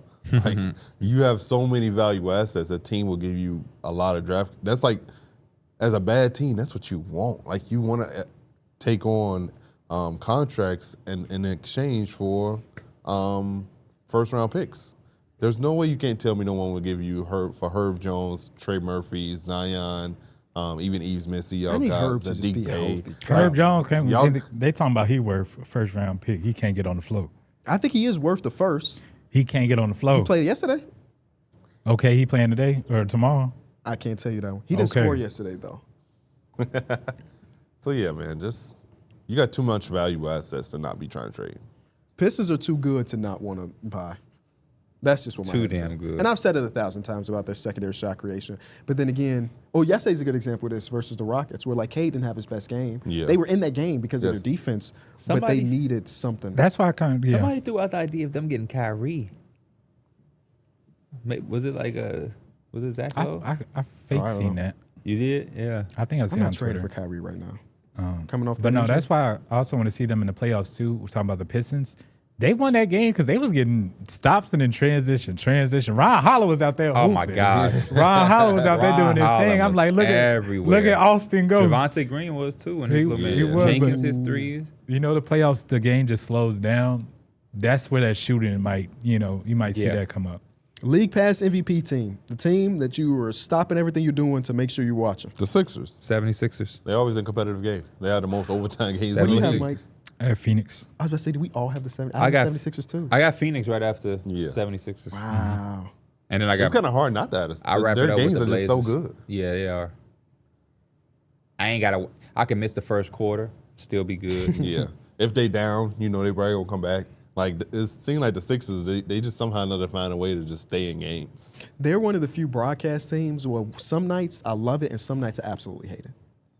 And I can't, I'll be a quarter in before I decide. Like, yeah, like it's not my night. I'm switching to the other team. I don't know what commentary it was yesterday, but somebody was like, "Just so you know, folks, Amir Coffey is not related to Isaiah Joe." And I don't remember who That's said pretty that. good, though. I couldn't tell You who got to be said an it. old head to really take a chuckle like that, That's bro. pretty funny though. I was just like, bro, what the Well, it had fuck? to be a Pacers game, right? Or it had to be a Clippers game? Because you wouldn't just say that unless Amir one of Coffey's those. on the Bucks. Yeah, it Oh, I'm was, tripping. So that had to be It national was TV either the then. Bucks commentary or who were the Bucks playing? No, they The were Bucks playing played the on Nuggets. Prime yesterday. Yeah, it was on Prime. the Bucks So, played yeah. the Nuggets. Yeah, that is hilarious. But yeah, I like that too. Bro, Eric Such Collins. an old person joke. Eric Yeah. Collins says this shit all the time now. It was Eric Collins. It had to be Eric Collins, right? It was Team just fell so apart. random that he. Because it was him and Brent Berry on that call. If I'm not Oh. mistaken. He always say team fell apart quicker than a $5 lawn chair. Bro, sometimes I be thinking about those announcer schedules because, like, they're playing right now. Mm-hmm. Did he get off? He went to Milwaukee last night to broadcast that game, then took a red eye to get back to Charlotte to do this game. Is he on this commentary right now? I mean, we won't know because we not gonna turn the sound on. That shit was less Well, than they 12 probably had to- hours. They probably had to put him on a PJ. I highly doubt that there's a red eye going from Milwaukee to Charlotte. You're right. You're absolutely right. Their suit is only for big cities. Or maybe he's just not there at all. Then Oh yeah, maybe he's just not there Could yet. be that. But like Bro, the they people that shooting do that ball. the people that do multiple sports, When I like seen him shoot that ball. Adam Amin, who does NFL Yeah, and yeah. the Bulls, and it's like on Sunday he not with the Bulls, but on Monday he with the Bulls. Yes. That's crazy to me, bro. Yeah, they were. They be I can't working, remember, man. But they was somehow whoever did the Bears Packers game, they also did an NBA game the day after that or some shit like that. And it's not just show up and talk. You got to real life prep for those Yeah. things. And, Joe they be Buck doing used to it. do football and baseball. Sure did, yeah. Okay, two more. Player on a non-playoff team that you want to see on a playoff team. I had Sadiq Trey Bey. Murphy and Herb Jones as a package. Yeah, and I had Sadiq Bey. I That had- Pelicans team just got so much, man. I had Larry Markkinen. It's Yeah, been I too agree. long. 0 playoff appearances. He's so damn good. If he gets to 30 without a playoff series, I'm gonna be so sad for him. How old is he? 28? I would say 28 if I had to guess. I was saying damn near thinking about making him comeback player for one of mine. Just because last year it felt like he wasn't that all-star level player no more. He back. My player was MPJ. I said Zion too. We just never seen him in a playoff series. And Yeah. superlative number 20. A 23-year-old or less you think will be a star. VJ Edgecombe. Cedric Howard. I had VJ. I also have Anthony Black up here too. I got Donovan Clingan. Yeah, I got Brandon Miller. love some clean calls. You know he just Jalen lost Tyson. his nickname to Con Canipola. He did lose to Conconnect like an hour ago. I do remember that. Yeah. That was a 20 NBA superlatives halfway through the season, man. Appreciate that, KB. That was a good one. Yeah, that was good, man. That was good. Thank you. I had a little bit of help from other people's podcasts. Oh. NFL podcasts, MLB podcasts. I think they call that inspiration. Yeah. Some might call it theft. No, because I shifted it. They said 21 years or younger. I said 23 years or younger. So I did. okay. I did. It was the spice verbiage. up. It's the verbiage. Are you listening to NFL podcasts for preparation for next year? I just listen to NFL podcasts in general. Oh, okay. Got a few that I love. Speaking of NFL, every time I talk to Kyron, he be talking about football, bro. That's He a talks football about guy. fantasy next year, and he be like, man, having that fantasy, I didn't really locked in and got my guys. Y'all thought I was just listening to podcasts. I ain't listening to no damn podcast. That was me. Because he heard That's when you cap. said that he was listening to a podcast for had them to, free bro. agent pickups. He not if Kyron is really that locked in, I got to tip my cap to him because I can't imagine him actually looking on the waiver wire for the backup running back for the Titans. To just know that's something you read in He an article. said he or already hear. started his research right now. Hey, I hope it works for him because he missed the playoffs. All of that damn research. He, missed the He playoffs. brought that up. He said if his players don't get hurt, he that's definitely fair. went for He it. had Oh, I the thought think he had the Kyron most made injuries. it. Kyron made the playoffs. He did make the playoffs. He did. He was the first one exit. You're absolutely Yeah. right. So actually, I'm tipping my cap because you shouldn't have made the playoffs given your injuries. So he got his guy. He gonna draft God again. Yeah, that's my boy God, man. Chris Godwin. Do y'all have guys that y'all aren't drafting next year? That's a great fucking I got question. people on the opposite where like played so bad last year that they're on my list to like I'm interested in for next year. Depending on where their ADP is, like where they might like Aston Genty was a guy that was a first rounder and he was ass fantasy wise. I'm assuming a lot of people gonna like just get away from him. Yeah. But I might be the one dude who's like, nah, Aston Genty, sophomore season, got a quarterback, most likely. I think you. I think you. The Miami receivers. I think you gazed The Miami receivers? You think so? Boy, I they think get people a, gonna be in on man, it. if they get a, they need a new QB. Yeah, they don't have a quarterback. Yeah. You gonna draft somebody, a wide receiver, without knowing who the Yeah, quarterback is? I Quinn have- Ewers? Would you rather have him or would you rather have Tua? I'm just not drafting anybody over there. Who is that? Waddle? Who else I'm is over talking there? about if you were having somebody throw to you, would you rather have the young guy or the guy that literally can't see straight? I'd rather have Tua. I've seen Tua make big plays even with him not seeing straight. That motherfucker dumped down King as a 7th round rookie in Quinn Ewers. I'm good on it, bro. I'm good. Yeah, I mean, That's fair. I wonder how Tyreek Hill gonna be after that injury. I remember he had. Hey, there's no after that injury. I remember he Well, his tweeted shit out is Caleb Williams gone. with the eyes emoji. Come on a minimum then. We ain't got no money for you. You know, Miami just gave you that big payday. Yeah, come for the love of the game. What would his value? I don't know. I don't know what his value is. I don't even know what his value would be. Boy, on y'all that better team. stop playing with Reek. He just wasn't very good last year. And then now Look he's who the coming off hell a- throwing him the But he also ball. now coming off a snapped leg. Would you rather have the snap or would you rather have the hammy? You rather have a broken leg, right? Over a, yeah, I guess You rather it's have cleaner, right? yeah. But I don't even know if he snapped his leg. I was just talking. He in did. He general. broke his leg. Yeah, okay. No, I'm excited. I'm excited for it. I don't know. Kenneth Walker, depending on because Zach Charbonnet just tore his ACL. Yes, he did. So I don't know when Motherfuckers he'll plotting. be back. Damn. You said what? You plotting? No, I wasn't plotting. I'm just saying, like, if K9 gonna be the full workhorse back, you got to take him. I kind of fake we was in a dynasty league because I love Colston Loveland, and I know he high draft pick next Oh season. yeah, Colston Loveland gonna be, and then you are gonna see Rome. I don't He know. might what's- drop a little bit. He was Rome like a might drop a 6th round pick, little- I yeah. think. Luther Burden for them jump up. Luther- Back. Man, Let's go- Luther yeah, Burden, Luther Burden. man. I got both of them on my. That's why I wish we had a. Because Damn. the second, like I think the I picked up last- Luther Burden because you had dropped him. You had dropped somebody. No, I Maybe it still was got Torrey Luther Burden. Horton. Because the last like No, 5 Kyle games. Pitts. No, Oh, I yeah, dropped yeah. Kyle. I drafted Kyle Pitts. Because the last 5 games of DJ Moore were really good. So like, what do you? The Bears receivers had like this weird jump. Well, DJ Moore may not be there next season, so now that maybe makes it easier for Rome. Yeah, And DJ Moore, and again, I wasn't I checking think their people are fantasy. just being overreactive. Also, to DJ Moore. It's possible. DJ 'Cause Moore had a also, lot of. He was really good this year. We're not in the position that we were if it wasn't for DJ Moore. His lows were really low, and I think that's what people are looking at. Yeah. Also, like he had a lot of like late game stuff too. Yeah. Where it's just if he didn't have that catch, you like shit. I probably should have put him in for the week. Exactly. I don't.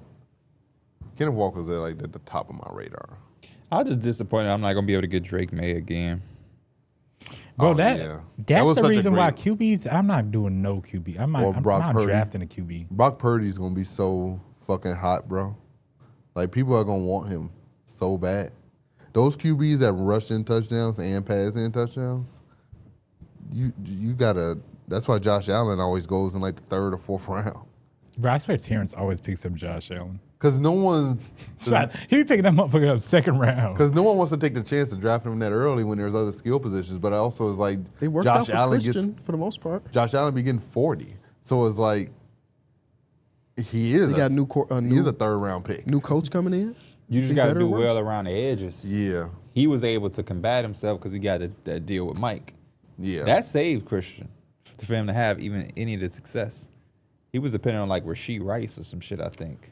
Yeah. Or Xavier Worthy or somebody. And he also had Matt Golden of the fucking Packers. You gave him who? He thought I Matt got Zay Golden. He Flowers thought and Jalen Golden Waddle. was gonna be special. Huh? I got Zay Flowers. No, who did you give him?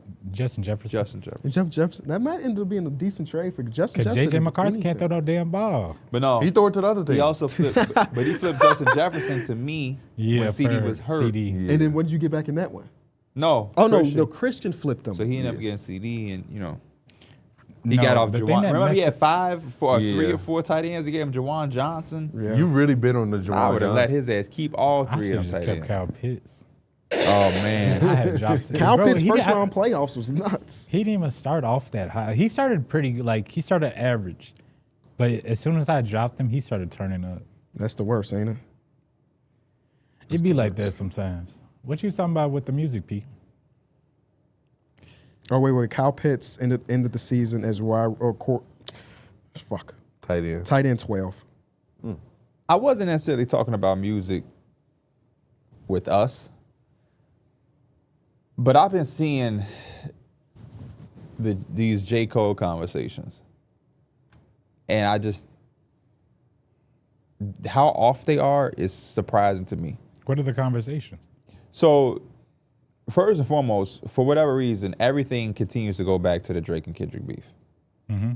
I forgot how old that was. We almost 2 summers away from that now. Yeah. Everything go back to that. I'm just having a hard time understanding people and if they listen to the music the way that they say they do, or if they keep up with artists like they portray themselves. Bro, I think I've been rolling with the mentality, especially on the internet. People don't like shit. People don't But like. that's the thing. It ain't just like the internet. Some of these opinions and things are coming from people in the music industry. Like I heard Fat Joe say something to Jadakiss on their show. Like, man, J. Cole not going to be able to pop it. He backed out, Jada. I'd seen Maul and Rory seen that. podcast where Maul was talking about if Drake would have did it. So this is what I need people to understand. If you know anything about J. Cole, whether you like him or not, J. Cole has always positioned himself to just be like a rapper. A purist. He's not really with the bullshit. He even got lines like I'll piss in a celebrity tea. You know what I mean? Where he's just like about rapping. Mm-hmm. And it feels like people forget that when they was all doing anything and he was about to engage in a beef or did engage in a beef for that split second, he was just strictly on some rap shit. And I think one of the things for me personally, nobody else has to agree, but just for me personally, I was so hyped and excited for Drake and Kendrick to go back and forth because they're 2 of the best rappers in the game, and I like both of them, and I was so like excited to see where they took it, that I was also disappointed to see that the beef just amounted to gossipy things. That's what it relied. And beefs sometimes have like little gossip lines and different things, but theirs is built off of that. Mm-hmm. Hey Drake, I heard you like him young. Dave Free, that show. They heard one of them little kid might be Dave Free. Oh yeah, Drake, you got a secret daughter. Kendrick, didn't you hit your girl? Like it was just like it was less about the ability of them knowing how to rap and going at each other, but more about he worse than me. Oh, he said I did this. Well, what about he did this? And it's like y'all are 2 of the greatest rappers ever. I want to see you motherfuckers rap. And I feel like the moment Cole was alarmed or figured out that that's where they was going with it and it was going to be less about the rapping, he backed out. Yeah. And then the last thing, before I let you go, J. Cole forever has prided himself on staying true to what he wants to do and not falling victim to social media and the pressures of everything. That's why he referenced back when they wanted him to diss Drake and all of that shit. And I feel like he was disappointed in himself for allowing the chatter to even make him get into the beef. I think that's his main thing. But for me, knowing Cole as a fan, once they went with like J. Cole was never going to get on a song and say Drake is a pedophile. He was never going to get on a song and say Kendrick Lamar kid is his managers. He was never going to involve himself in that type of part of the beef. It was always going to be, I can rap better than you motherfuckers, and that's what his pen has always been when he's talking this shit. He is always talking about being a better rapper than whoever you put him up against. Even what's it? Is it King? What's it? Kids on Drugs? King KOD? Yeah, KOD. I felt like that was not even a specific beef, but he was talking his shit, and it was more so like the real rappers was from the last. And I didn't even really like that tape like that. But again, if you just listen to Cole, and this is just overall, he has always been a guy that's like, I am trying to max out what I can do with this pen. It has never been about hits.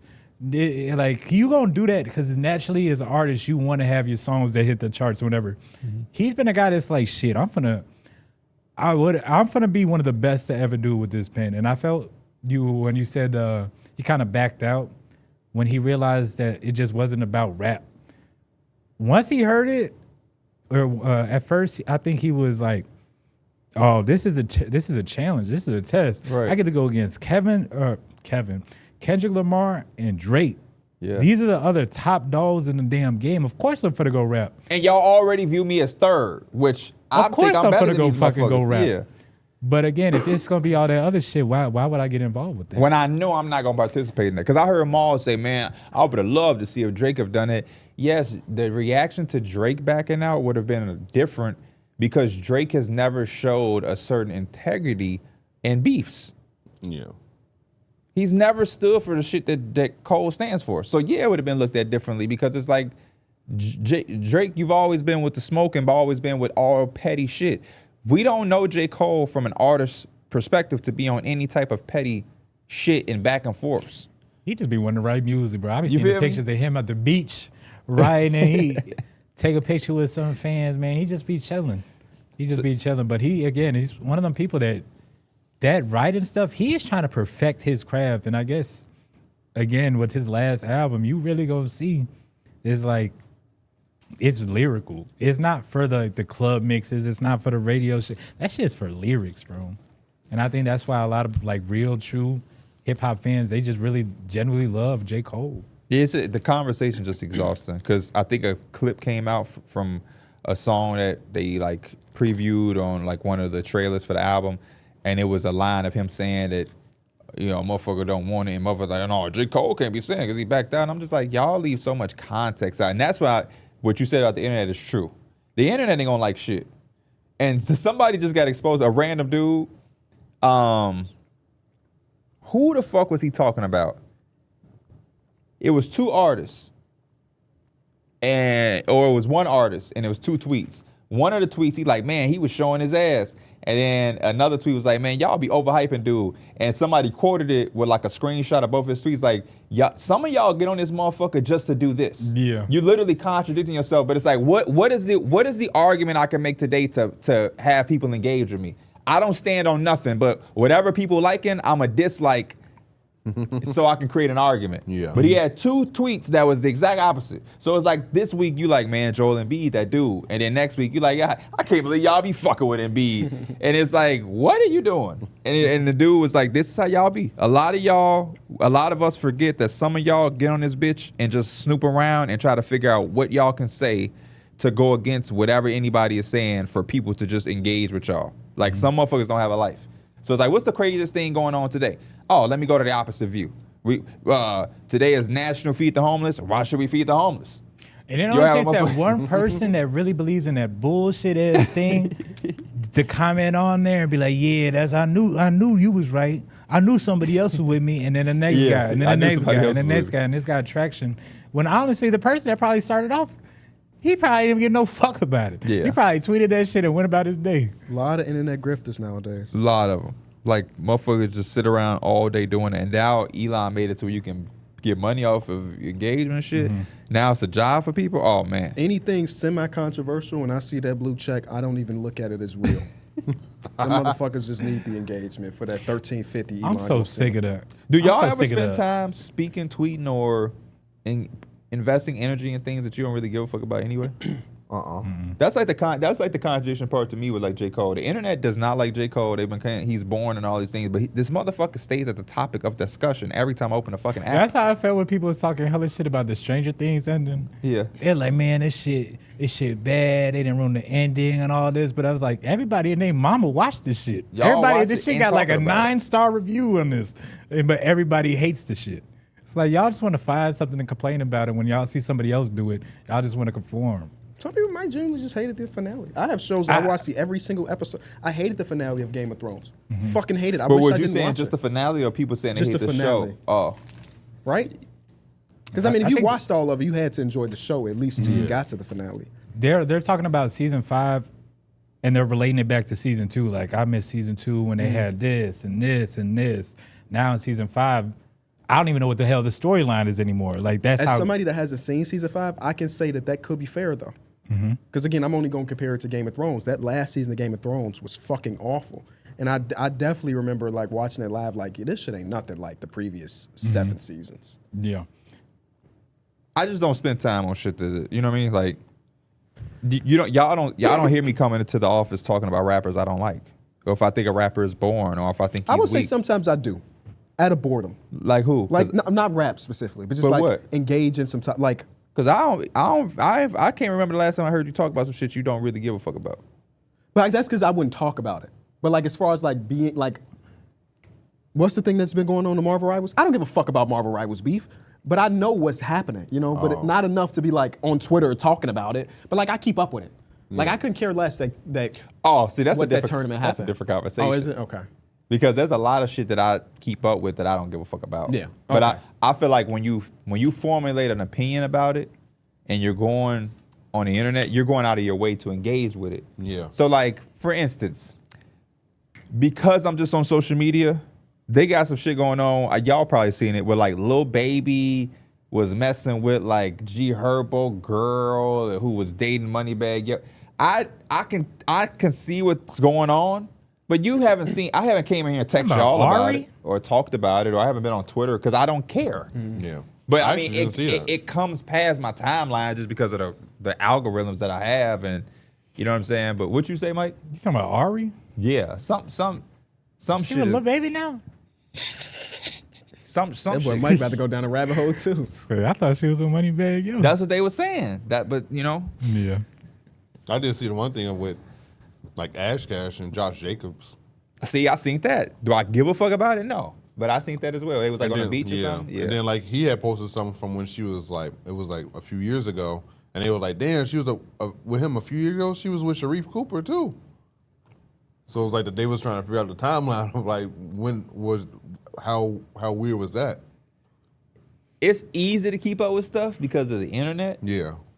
but my care is me giving you an opinion or talking about it. I just that's so.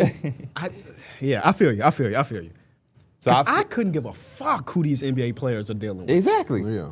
But you see it come through your I see timeline it, yeah, sometimes. I see it. The care is you speaking on it, and even if you don't speak on it publicly, I can say y'all have never been in a group chat like, damn, blah blah blah, go with what's her name? Nobody gives a fuck. Occasionally, we be like, bro, ass bogus. I think and y'all about could that. probably put together who the fuck we talking about. I think about that when I see people that are constantly like they always comment on like YouTube videos or comment on Twitter posts, Instagram posts. It's like it's very rare that I feel the need that I need to comment on some shit. Yeah. Whoa. What the fuck, bro? My fault. Y'all I'm keep talking- commenting. He telling you don't comment on shit. Keep commenting on the episodes. Leave a like on the video. You do that, we'll bring back comment of the day. But he said on things. Oh my God, He said really? things that he cared about. Right? Didn't you say things you care about? I think it's just meant in general. Oh. I just mean in like general. I feel like it's the same thing with doing a review or writing a review for something you got off Amazon. It's like 95% of the people, they not doing that shit, even if they really enjoy the product. But you But are I do gonna get appreciate the the people that do it. I agree. Because I don't do it. So like when you write a review on a product and I get to go read it, It I has love value it. to me for sure. Because I also go read the bad ones. I want to see exactly what I want the median. My point is, Oh, go ahead. you're not. This is just following D-Mill's point, but like you're just not gonna see as many good ones as the Yeah. bad ones. Even I swear, even if you see the 5-star review items at the top, they're gonna have like those 4 or 5 1-star reviews. Yeah. But Remember, if you got a question and you know it's fire, get on Twitter and ask the wire. I heard Mark called us the wire. Or through the wire. Oh, you saw that clip? Or somebody No, just I tweeted it? just heard it. Oh wait, I didn't see the clip. So when you weren't here, P, we was talking about gaming or whatever, and we were talking about Arc Raiders. Okay. And I said something in the past, like RDC be playing it. Y'all know RDC bad at every game except for fighting games. And obviously RDC has such a huge community. Some of our community overlap, and they put it in their Discord. Yeah. And then it got to Mark. And I stand by that. I don't think y'all very good at I said basketball, at games in general. Basketball either. But I think they don't notice. I'm an 80-month subscriber to y'all. Like, I'm in streams. Like, I don't type a lot, but like in passing, I be watching y'all. You know what I'm saying? And I be watching Marvel Rivals and you misuse your alt mark. I seen it. You know what I'm saying? Y'all got, I think if we did, and I don't think we ever do this, if we did us versus them at games, I think they beat us at any fighting game. I know Leland got it like that. Leland really nice on them sticks. Yeah, but we bring in John. We do need a fifth. They got to on play our shit. 2K and Madden too.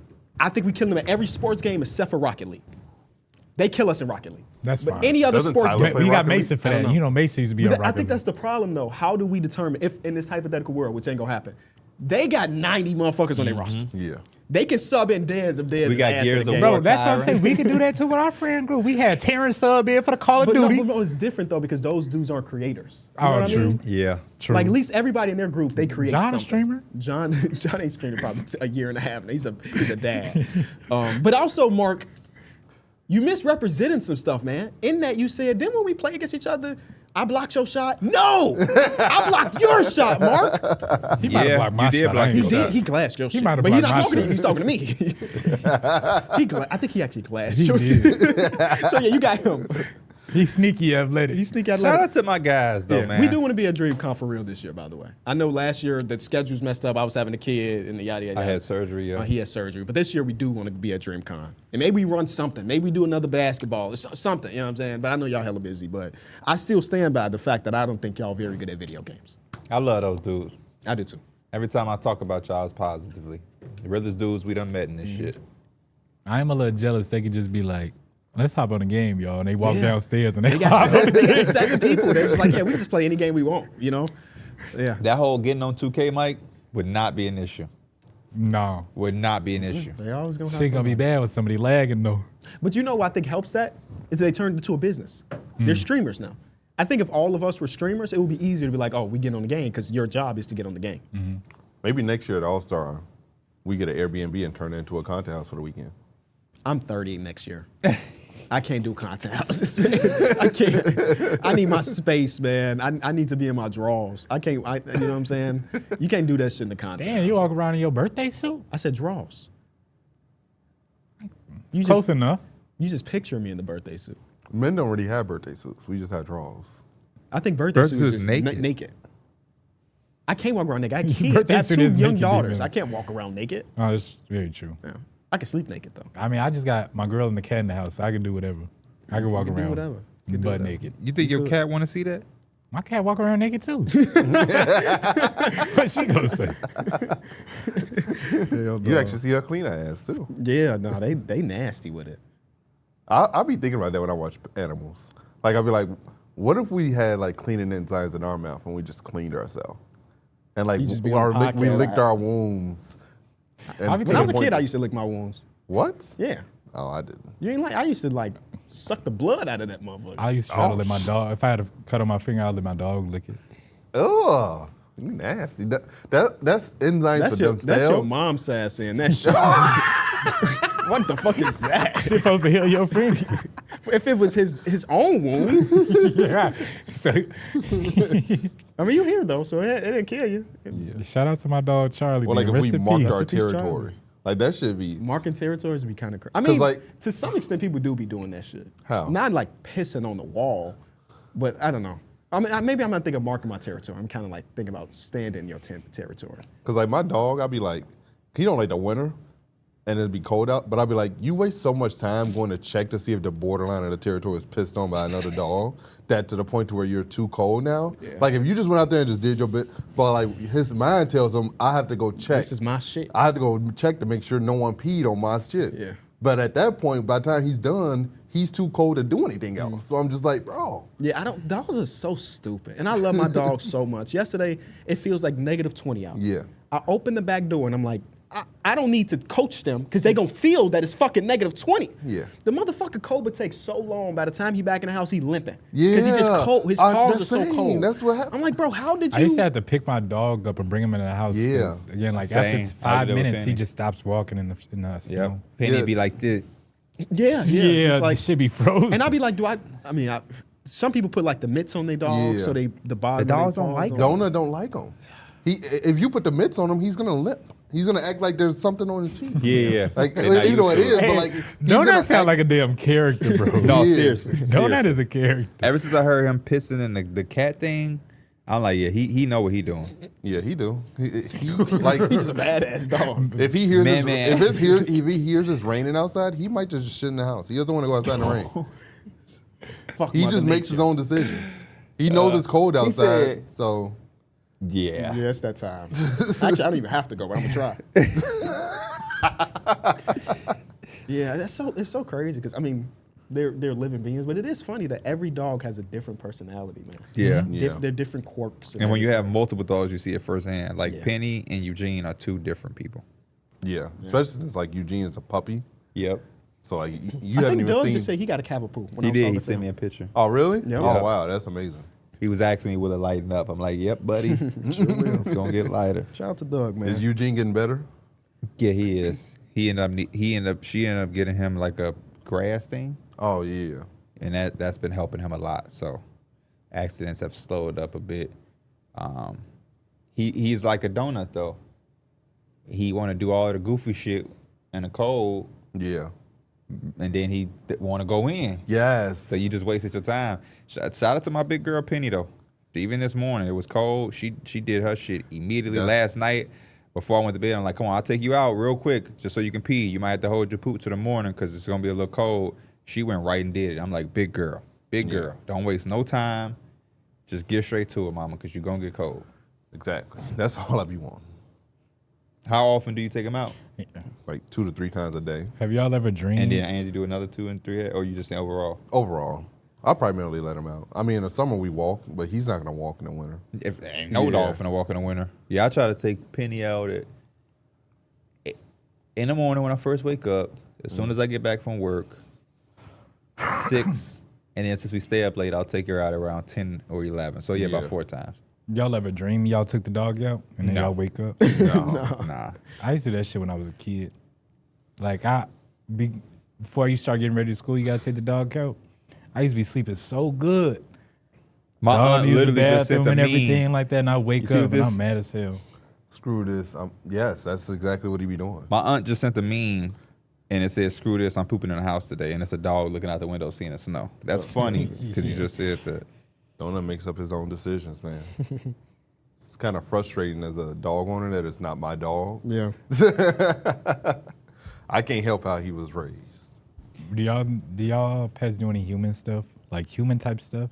My cat will literally sit on the couch and she'll sit up sometimes. Yeah. Not like a damn like me, but she'll sit up. She'll have like her legs laid on the couch. Her back will be on the couch. It's actually kind of weird. That's how Penny sit in the car. When she in the passenger seat, she sit like a human. I take a picture every time because it's like if I don't capture the moment, people would think I'm lying. You kind of see. I actually got a picture on my phone, but like it's just weird. Yeah, my dogs are just dogs, man. They ain't got nothing human about them. I wish they did. I'm trying to think if there's anything else human that Penny do. No, I don't have anything that they do. Her facial reactions. Like if a motherfucker tweaking, she'll just look at him like Yeah, no, Eugene pets got really the, do have that. Eugene Pets really got got the that. what they call the zoomies. Yeah. She'll look at his ass like he tweaking. That's about it though.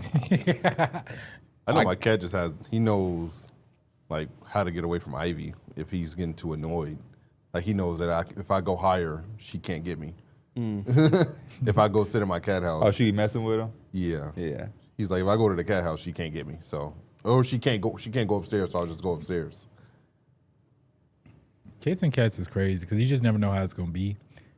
Because kids love cats, But but cats you know don't cats, they just don't want to be touched. Kids do everything that cats hate. They chase them. They are loud. they touch them without consent. So like it's like Mr. Cat, is it okay? Is it I'm gonna okay? grab your butt to pick you up. We had one of the kids over at my house. It's like the kid's trying to play with the cat. It's like damn, they're trying to grab its Yeah. face. It's like, bro, you can't do yeah. that with no cat. When the cat do, damn. Cat just trying to run away from the kid. He does the same thing D-Mel says, like, he's just gonna go find his hiding spot. Yeah. So you just can't bother him. Does it ever do that to you? We're talking about like, When you want to engage with the cat, is it ever Oh, like my- I'm my cool cat- right now? yeah, he's cool. He's gonna try to scratch. Like he's gonna play fight back. No, I'm saying whenever you try to play, is he like I'm good right now? Oh hell no. Oh, okay. She want to play all the time. Same thing with you. Nah, he's always. It's rare that he has done it a few times, but it's rare. He usually initiates it. Oh, okay. He's always the one initiating. He lets you know he wants to affect you. You know, here's a human thing about Penny. She got fixed, but there is still a day or two in each month where it seems like she's on her period. I promise you. Like her mood. Yeah. Don't want to be bothered by herself, laying in the bed all day. And it took me a while to catch on. I'm like, what the fuck? Like, what? And then Dana and my mom was like, maybe she on her period. And I'm like, wow, like that is fucking crazy. Yeah. It is crazy that female animals have periods. Yeah, she just like, and I'll be like, what's wrong, mama? Like, you good? And she just in bed. Like, Bro, I'm I remember I was sick one time. Me and Elena was sick. This one I had like a really bad flu or whatever. But I swear the cat was sick too, because she just laid in the same spot for like 3 days, and it felt like us because we were just bed sick. Yeah. It's like the cat like, maybe y'all gave that shit to me. the cat sick too. 'Cause Your yeah, pets can get sick too, just like from you. But luckily, a lot of our stuff they're immune to, but they sometimes do catch it. y'all think about that? If like an animal get hurt, like a wild animal get hit by a car, and he's limping off.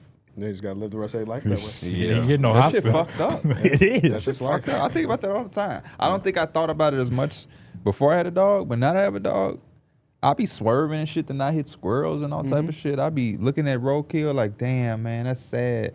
Penny want to chase the bunnies that's just laying in our yard at 11.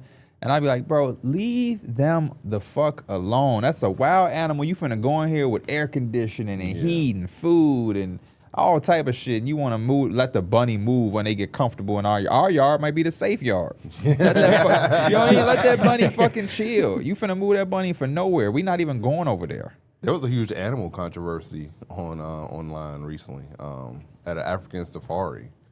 A cheetah got killed by a leopard, and what people were saying is that the tourist cars, the trucks, they had their engines on, and they were saying that the cheetah never had a fair chance with nature 'Cause to the hear engine was too leopard loud? because all the cars had that engines on when they were supposed to turn them off. So it was pretty much blindsided and never had a chance to run or fight back. Wow. And a lot of people was saying that that's unacceptable, and that a lot of people was like going at the truck drivers and stuff. Wow. And I was like, it's real, because that was like apparently like a popular cheetah in the area. She had been alive for like 13 years. Oh wow. And that's really long for a cheetah. And apparently a lot of people was upset. You said a leopard did it? Yeah. I didn't even know they had beef. Yeah, a lot of the big cats kill cheetahs just because Damn, competition, and leopards kind of eat anything. What was that thing that Speed just raced? A cheetah. That was a cheetah? I was surprised when I looked at the comments. It was like, yeah, cheetahs, they don't really attack humans at all. No, they don't view humans as prey. We're too big. We're not like their normal prey item. Because that was the first thing I see, or the first thing I thought when I seen that was like, who is controlling this shit? That thing can turn on any second and catch anybody it wants to.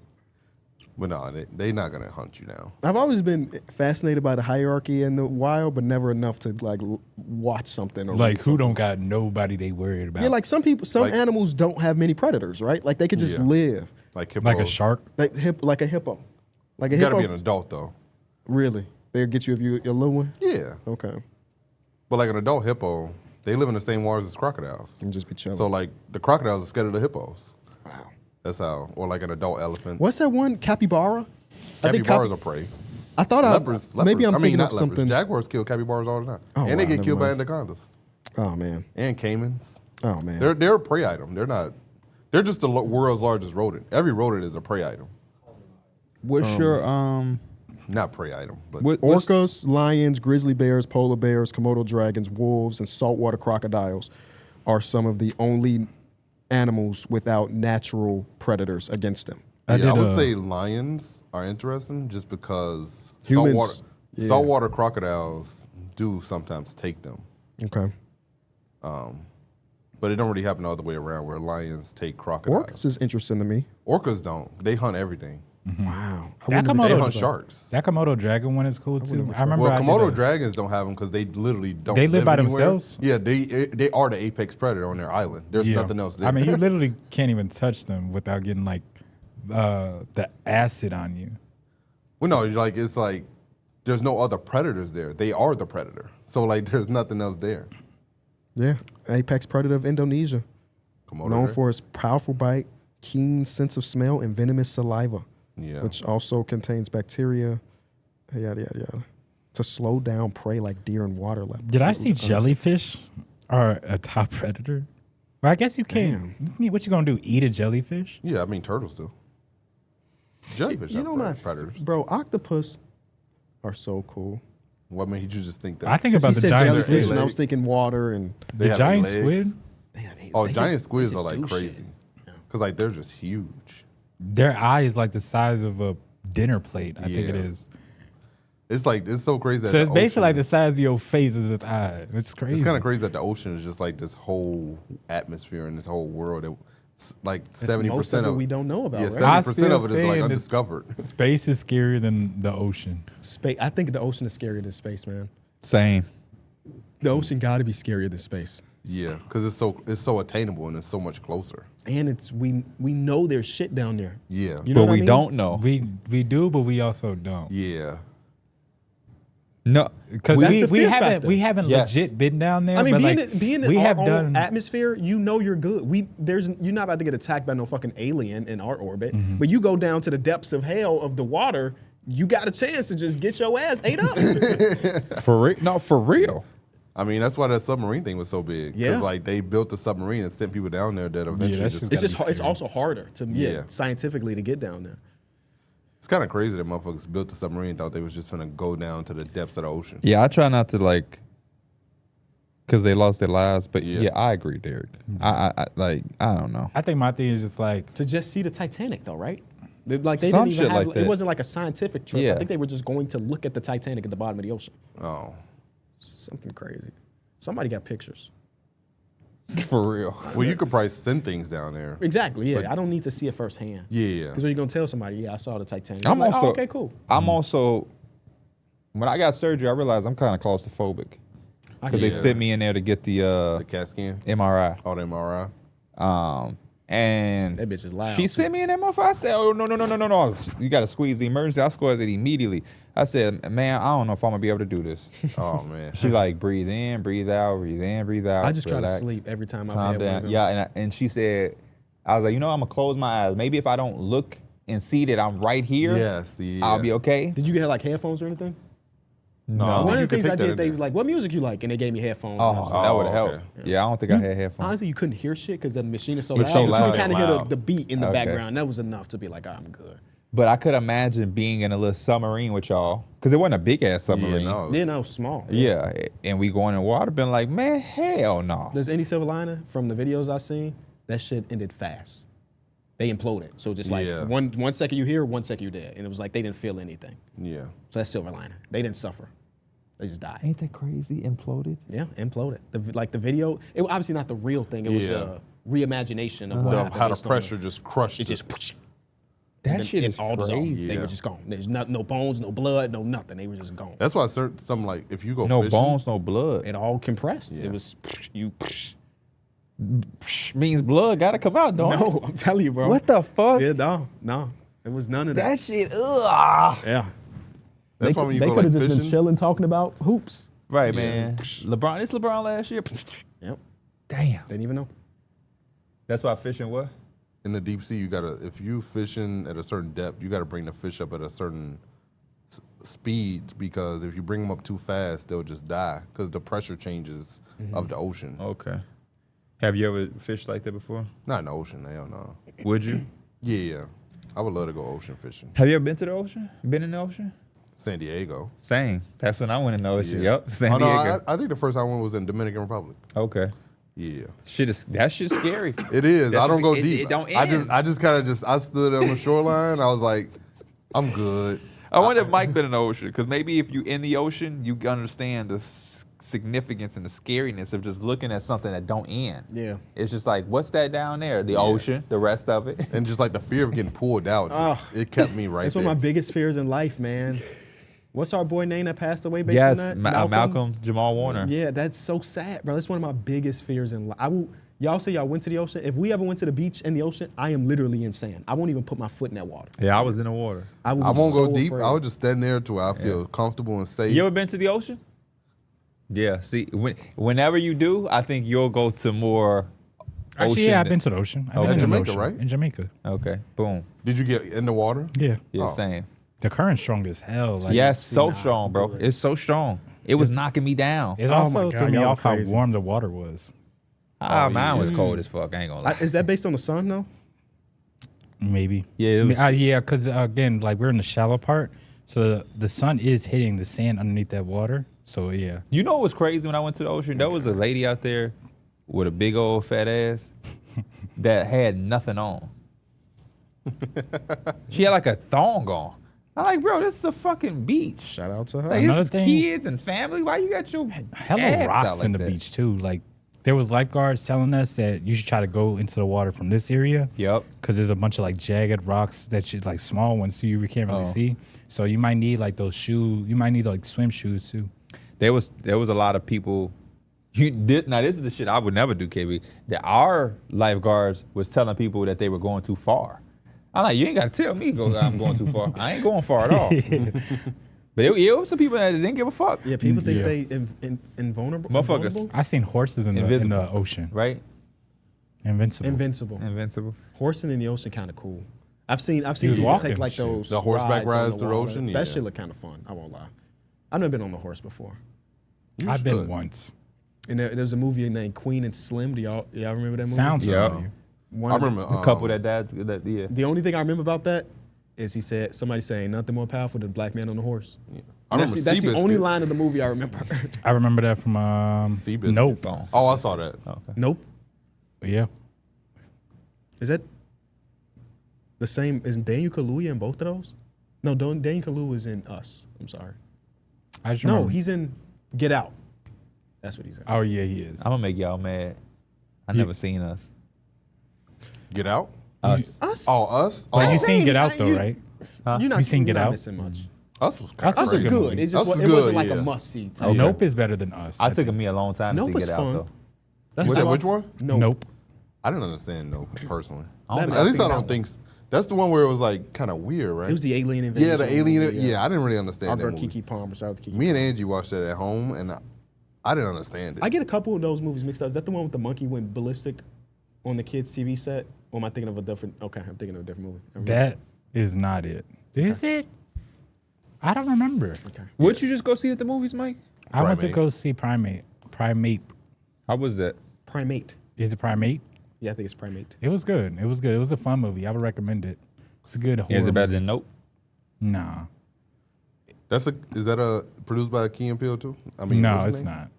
This is like, again, I'm just glad that it wasn't the typical paranormal movie or like, this was something that was a little bit outside the box for a horror movie, which I feel like is hard to do nowadays. Ain't it funny that like producers got their guys?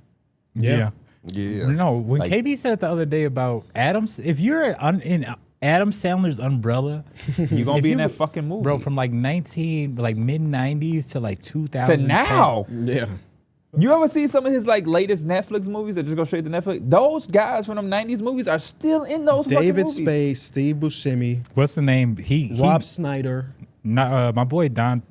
That's not my boy, but he was in Grandma's Boy. He was in a bunch of Adam Sandler movies, but the dude, That always got the one-liner. no, he was a quarterback in Water Boy. Oh, He was, bro. He's in all the Adam Sandler movies, but I he got got you. I'll canceled in look it like 2010. Mike Hold. Let me see the face. This guy? Yeah, he got canceled in like 2010. I think he said the N word. oh. Well, then fuck that guy. That's your boy then, huh? Right. That's why I said He he's did not. start off by saying my boy, That's your did. boy. But then after that, I said that's not my boy. Okay. He was my boy because he was funny as hell. I loved him in Grandma's Boy. Mike Hold. That's your boy because it's too close to your name. No, he's just funny. I'm just gonna say Mike He Hold, Mike got Hold. bro. I love actors that can play different races. based on recent Whoa, reports. what does that even? Wait. Give me an example other than Robert Downey Jr. Key and Peele. Oh, Key okay. and Peele. They can play literally everybody. They're racially ambiguous. And not Jordan Peele, Keegan Michael Key. He's racially ambiguous enough where sometimes he can be Hispanic. And you're like, yeah, sure. He can be Middle Eastern. Be like, yep, he got it. Yep. And I think he is half white, so he kind of can tap into that bag too. Yeah. Damn. That's kind of like it, though. Not many people can pull that off. No, that's why I think that shit is actually really. It's There's It's an impressive feat. There's a drunken clam in Chicago. Is this a pop up? The drunken clam, like from The Cole. Family Guy. Hey, so I see somebody was arguing in the Xbox Live party, or like in the game chat. He said, "Man, where you from?" Pete. He said, "I'm from Cohog." He said, "Nigga, like." Yeah, they even had the From Cohog Family Guy? News set. They got the Family Guy living room. Oh, that's a pop up. Yeah, sure. I might have to pull up. They got a Pokemon pop-up coming to the Yes, they do. The museum. What kind of the Pokemon? museum. Yeah. Where like they're gonna have fake bones of Pokemon I at might- the Field Ooh. Museum. I might It's have like to- next month. I might take 100% Ari, yeah. 100%. I do not like the AI videos that are like flooded social media, but I love me those AI videos of Pokemon, and it's real like, life.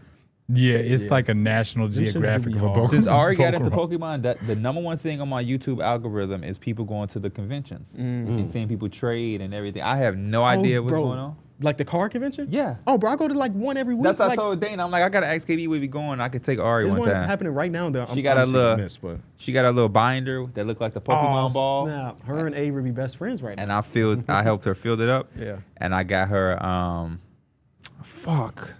what is I got her an Eevee card, and she about to flip out. Yeah, Yeah, she there's a, ripped packs for the first time like a couple weeks ago. Avery got a little binder too. Oh yeah, she got 2 binders, bro. She Damn. in this shit. There's a her website I go favorite to, Eevee. Yo, fuck, everybody love Eevee. Every small kid loves Eevee because it's basically 9 Pokemon at one time. You know, it could be anything. It also doesn't really. It could resemble like a pet. Yeah, it's like a little fox. Yeah. Yeah. But no, there's a website I go to that you could. It shows you all the card conventions in your What's state. it called? I'll just put it in the group chat, Yeah. and you could just like I don't think it's any in our immediate area for the next couple of weeks, but like there's a big one coming up in Schaumburg. They just had one by me because they had it. There's like a sign that shows all the events in the area, and they had a Pokemon event. Should be fun, bro. The vibes be good, even if you're not buying or selling. The vibe, people are very nice in the Pokemon community. When I went to I go saw some stand in heartfelt line- videos, man. It was one dude that was doing a bunch of stuff, and he was like, "All right, yes." And the dude was like, "Hey, man, you came?" I was like, "No, I got my son wanted this to finish his collection." And all the comments was like, "Who else teared up?" I'm like, "Yeah, that dad went to a car convention to go get a specific car for his son to finish a collection. That you have to know and be That's what I detailed meant. what your kid want. Like that was special." That's what I meant when I was saying like I feel a little bit of pain when I hear that like the young kids are getting into that because it's not the same from when I was younger. You could just go to Walmart, Target, and I'm sure you probably still find some cars, but like gotta do obtaining all these this cars extra just work. became so much of Yeah. an extra step. But I feel that too because when I was in line waiting for like the promo packs, the vibes are just high because it was just like 40 people talking about Pokemon. Yeah. Grown ass people. It wasn't even kids in line. Just grown ass people talking about Pokemon. It's like, yeah, this shit is a real big fan base. And I've been tapped out for a long time because it's just like you grow up a little bit. But going back into it, I feel like a kid again a little bit. It's starting to shift a little bit with like for a long time, and even it is still this case, but it's going the other direction. Where so many people are priced out of Pokemon because scalpers would get it and resell it for 100 times more than it's worth. And finally, it's not reset, but the market is going the opposite direction where like the average person could start collecting Pokemon. I think it comes down to like the awareness too. And stores literally will say you can buy one. The store by me, you have to give a ticket and you have to go to the customer service desk and you get one box. I got it in a cut place that I've never seen anybody in other than me that like always have Pokemon cards available.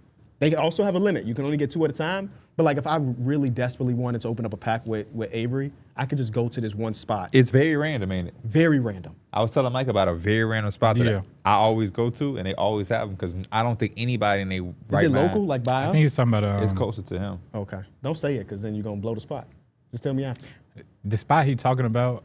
Whenever I go in there, I always look at all the damn Lego sets they have too. I feel like that shit is an underrated place. Your guy, Then you gave it away. I know exactly what you're talking about. Peter Dante, a former That's not regular my guy. in Adam Sandler's Happy Madison Productions, has not been officially canceled in the sense of a widespread industry ban, but his career significantly stalled following several controversies and an apparent falling out with Sandler's production company.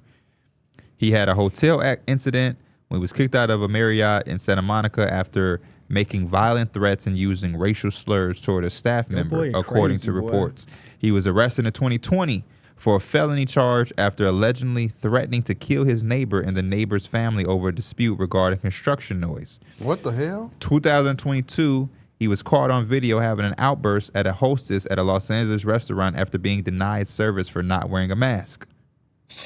That's yeah.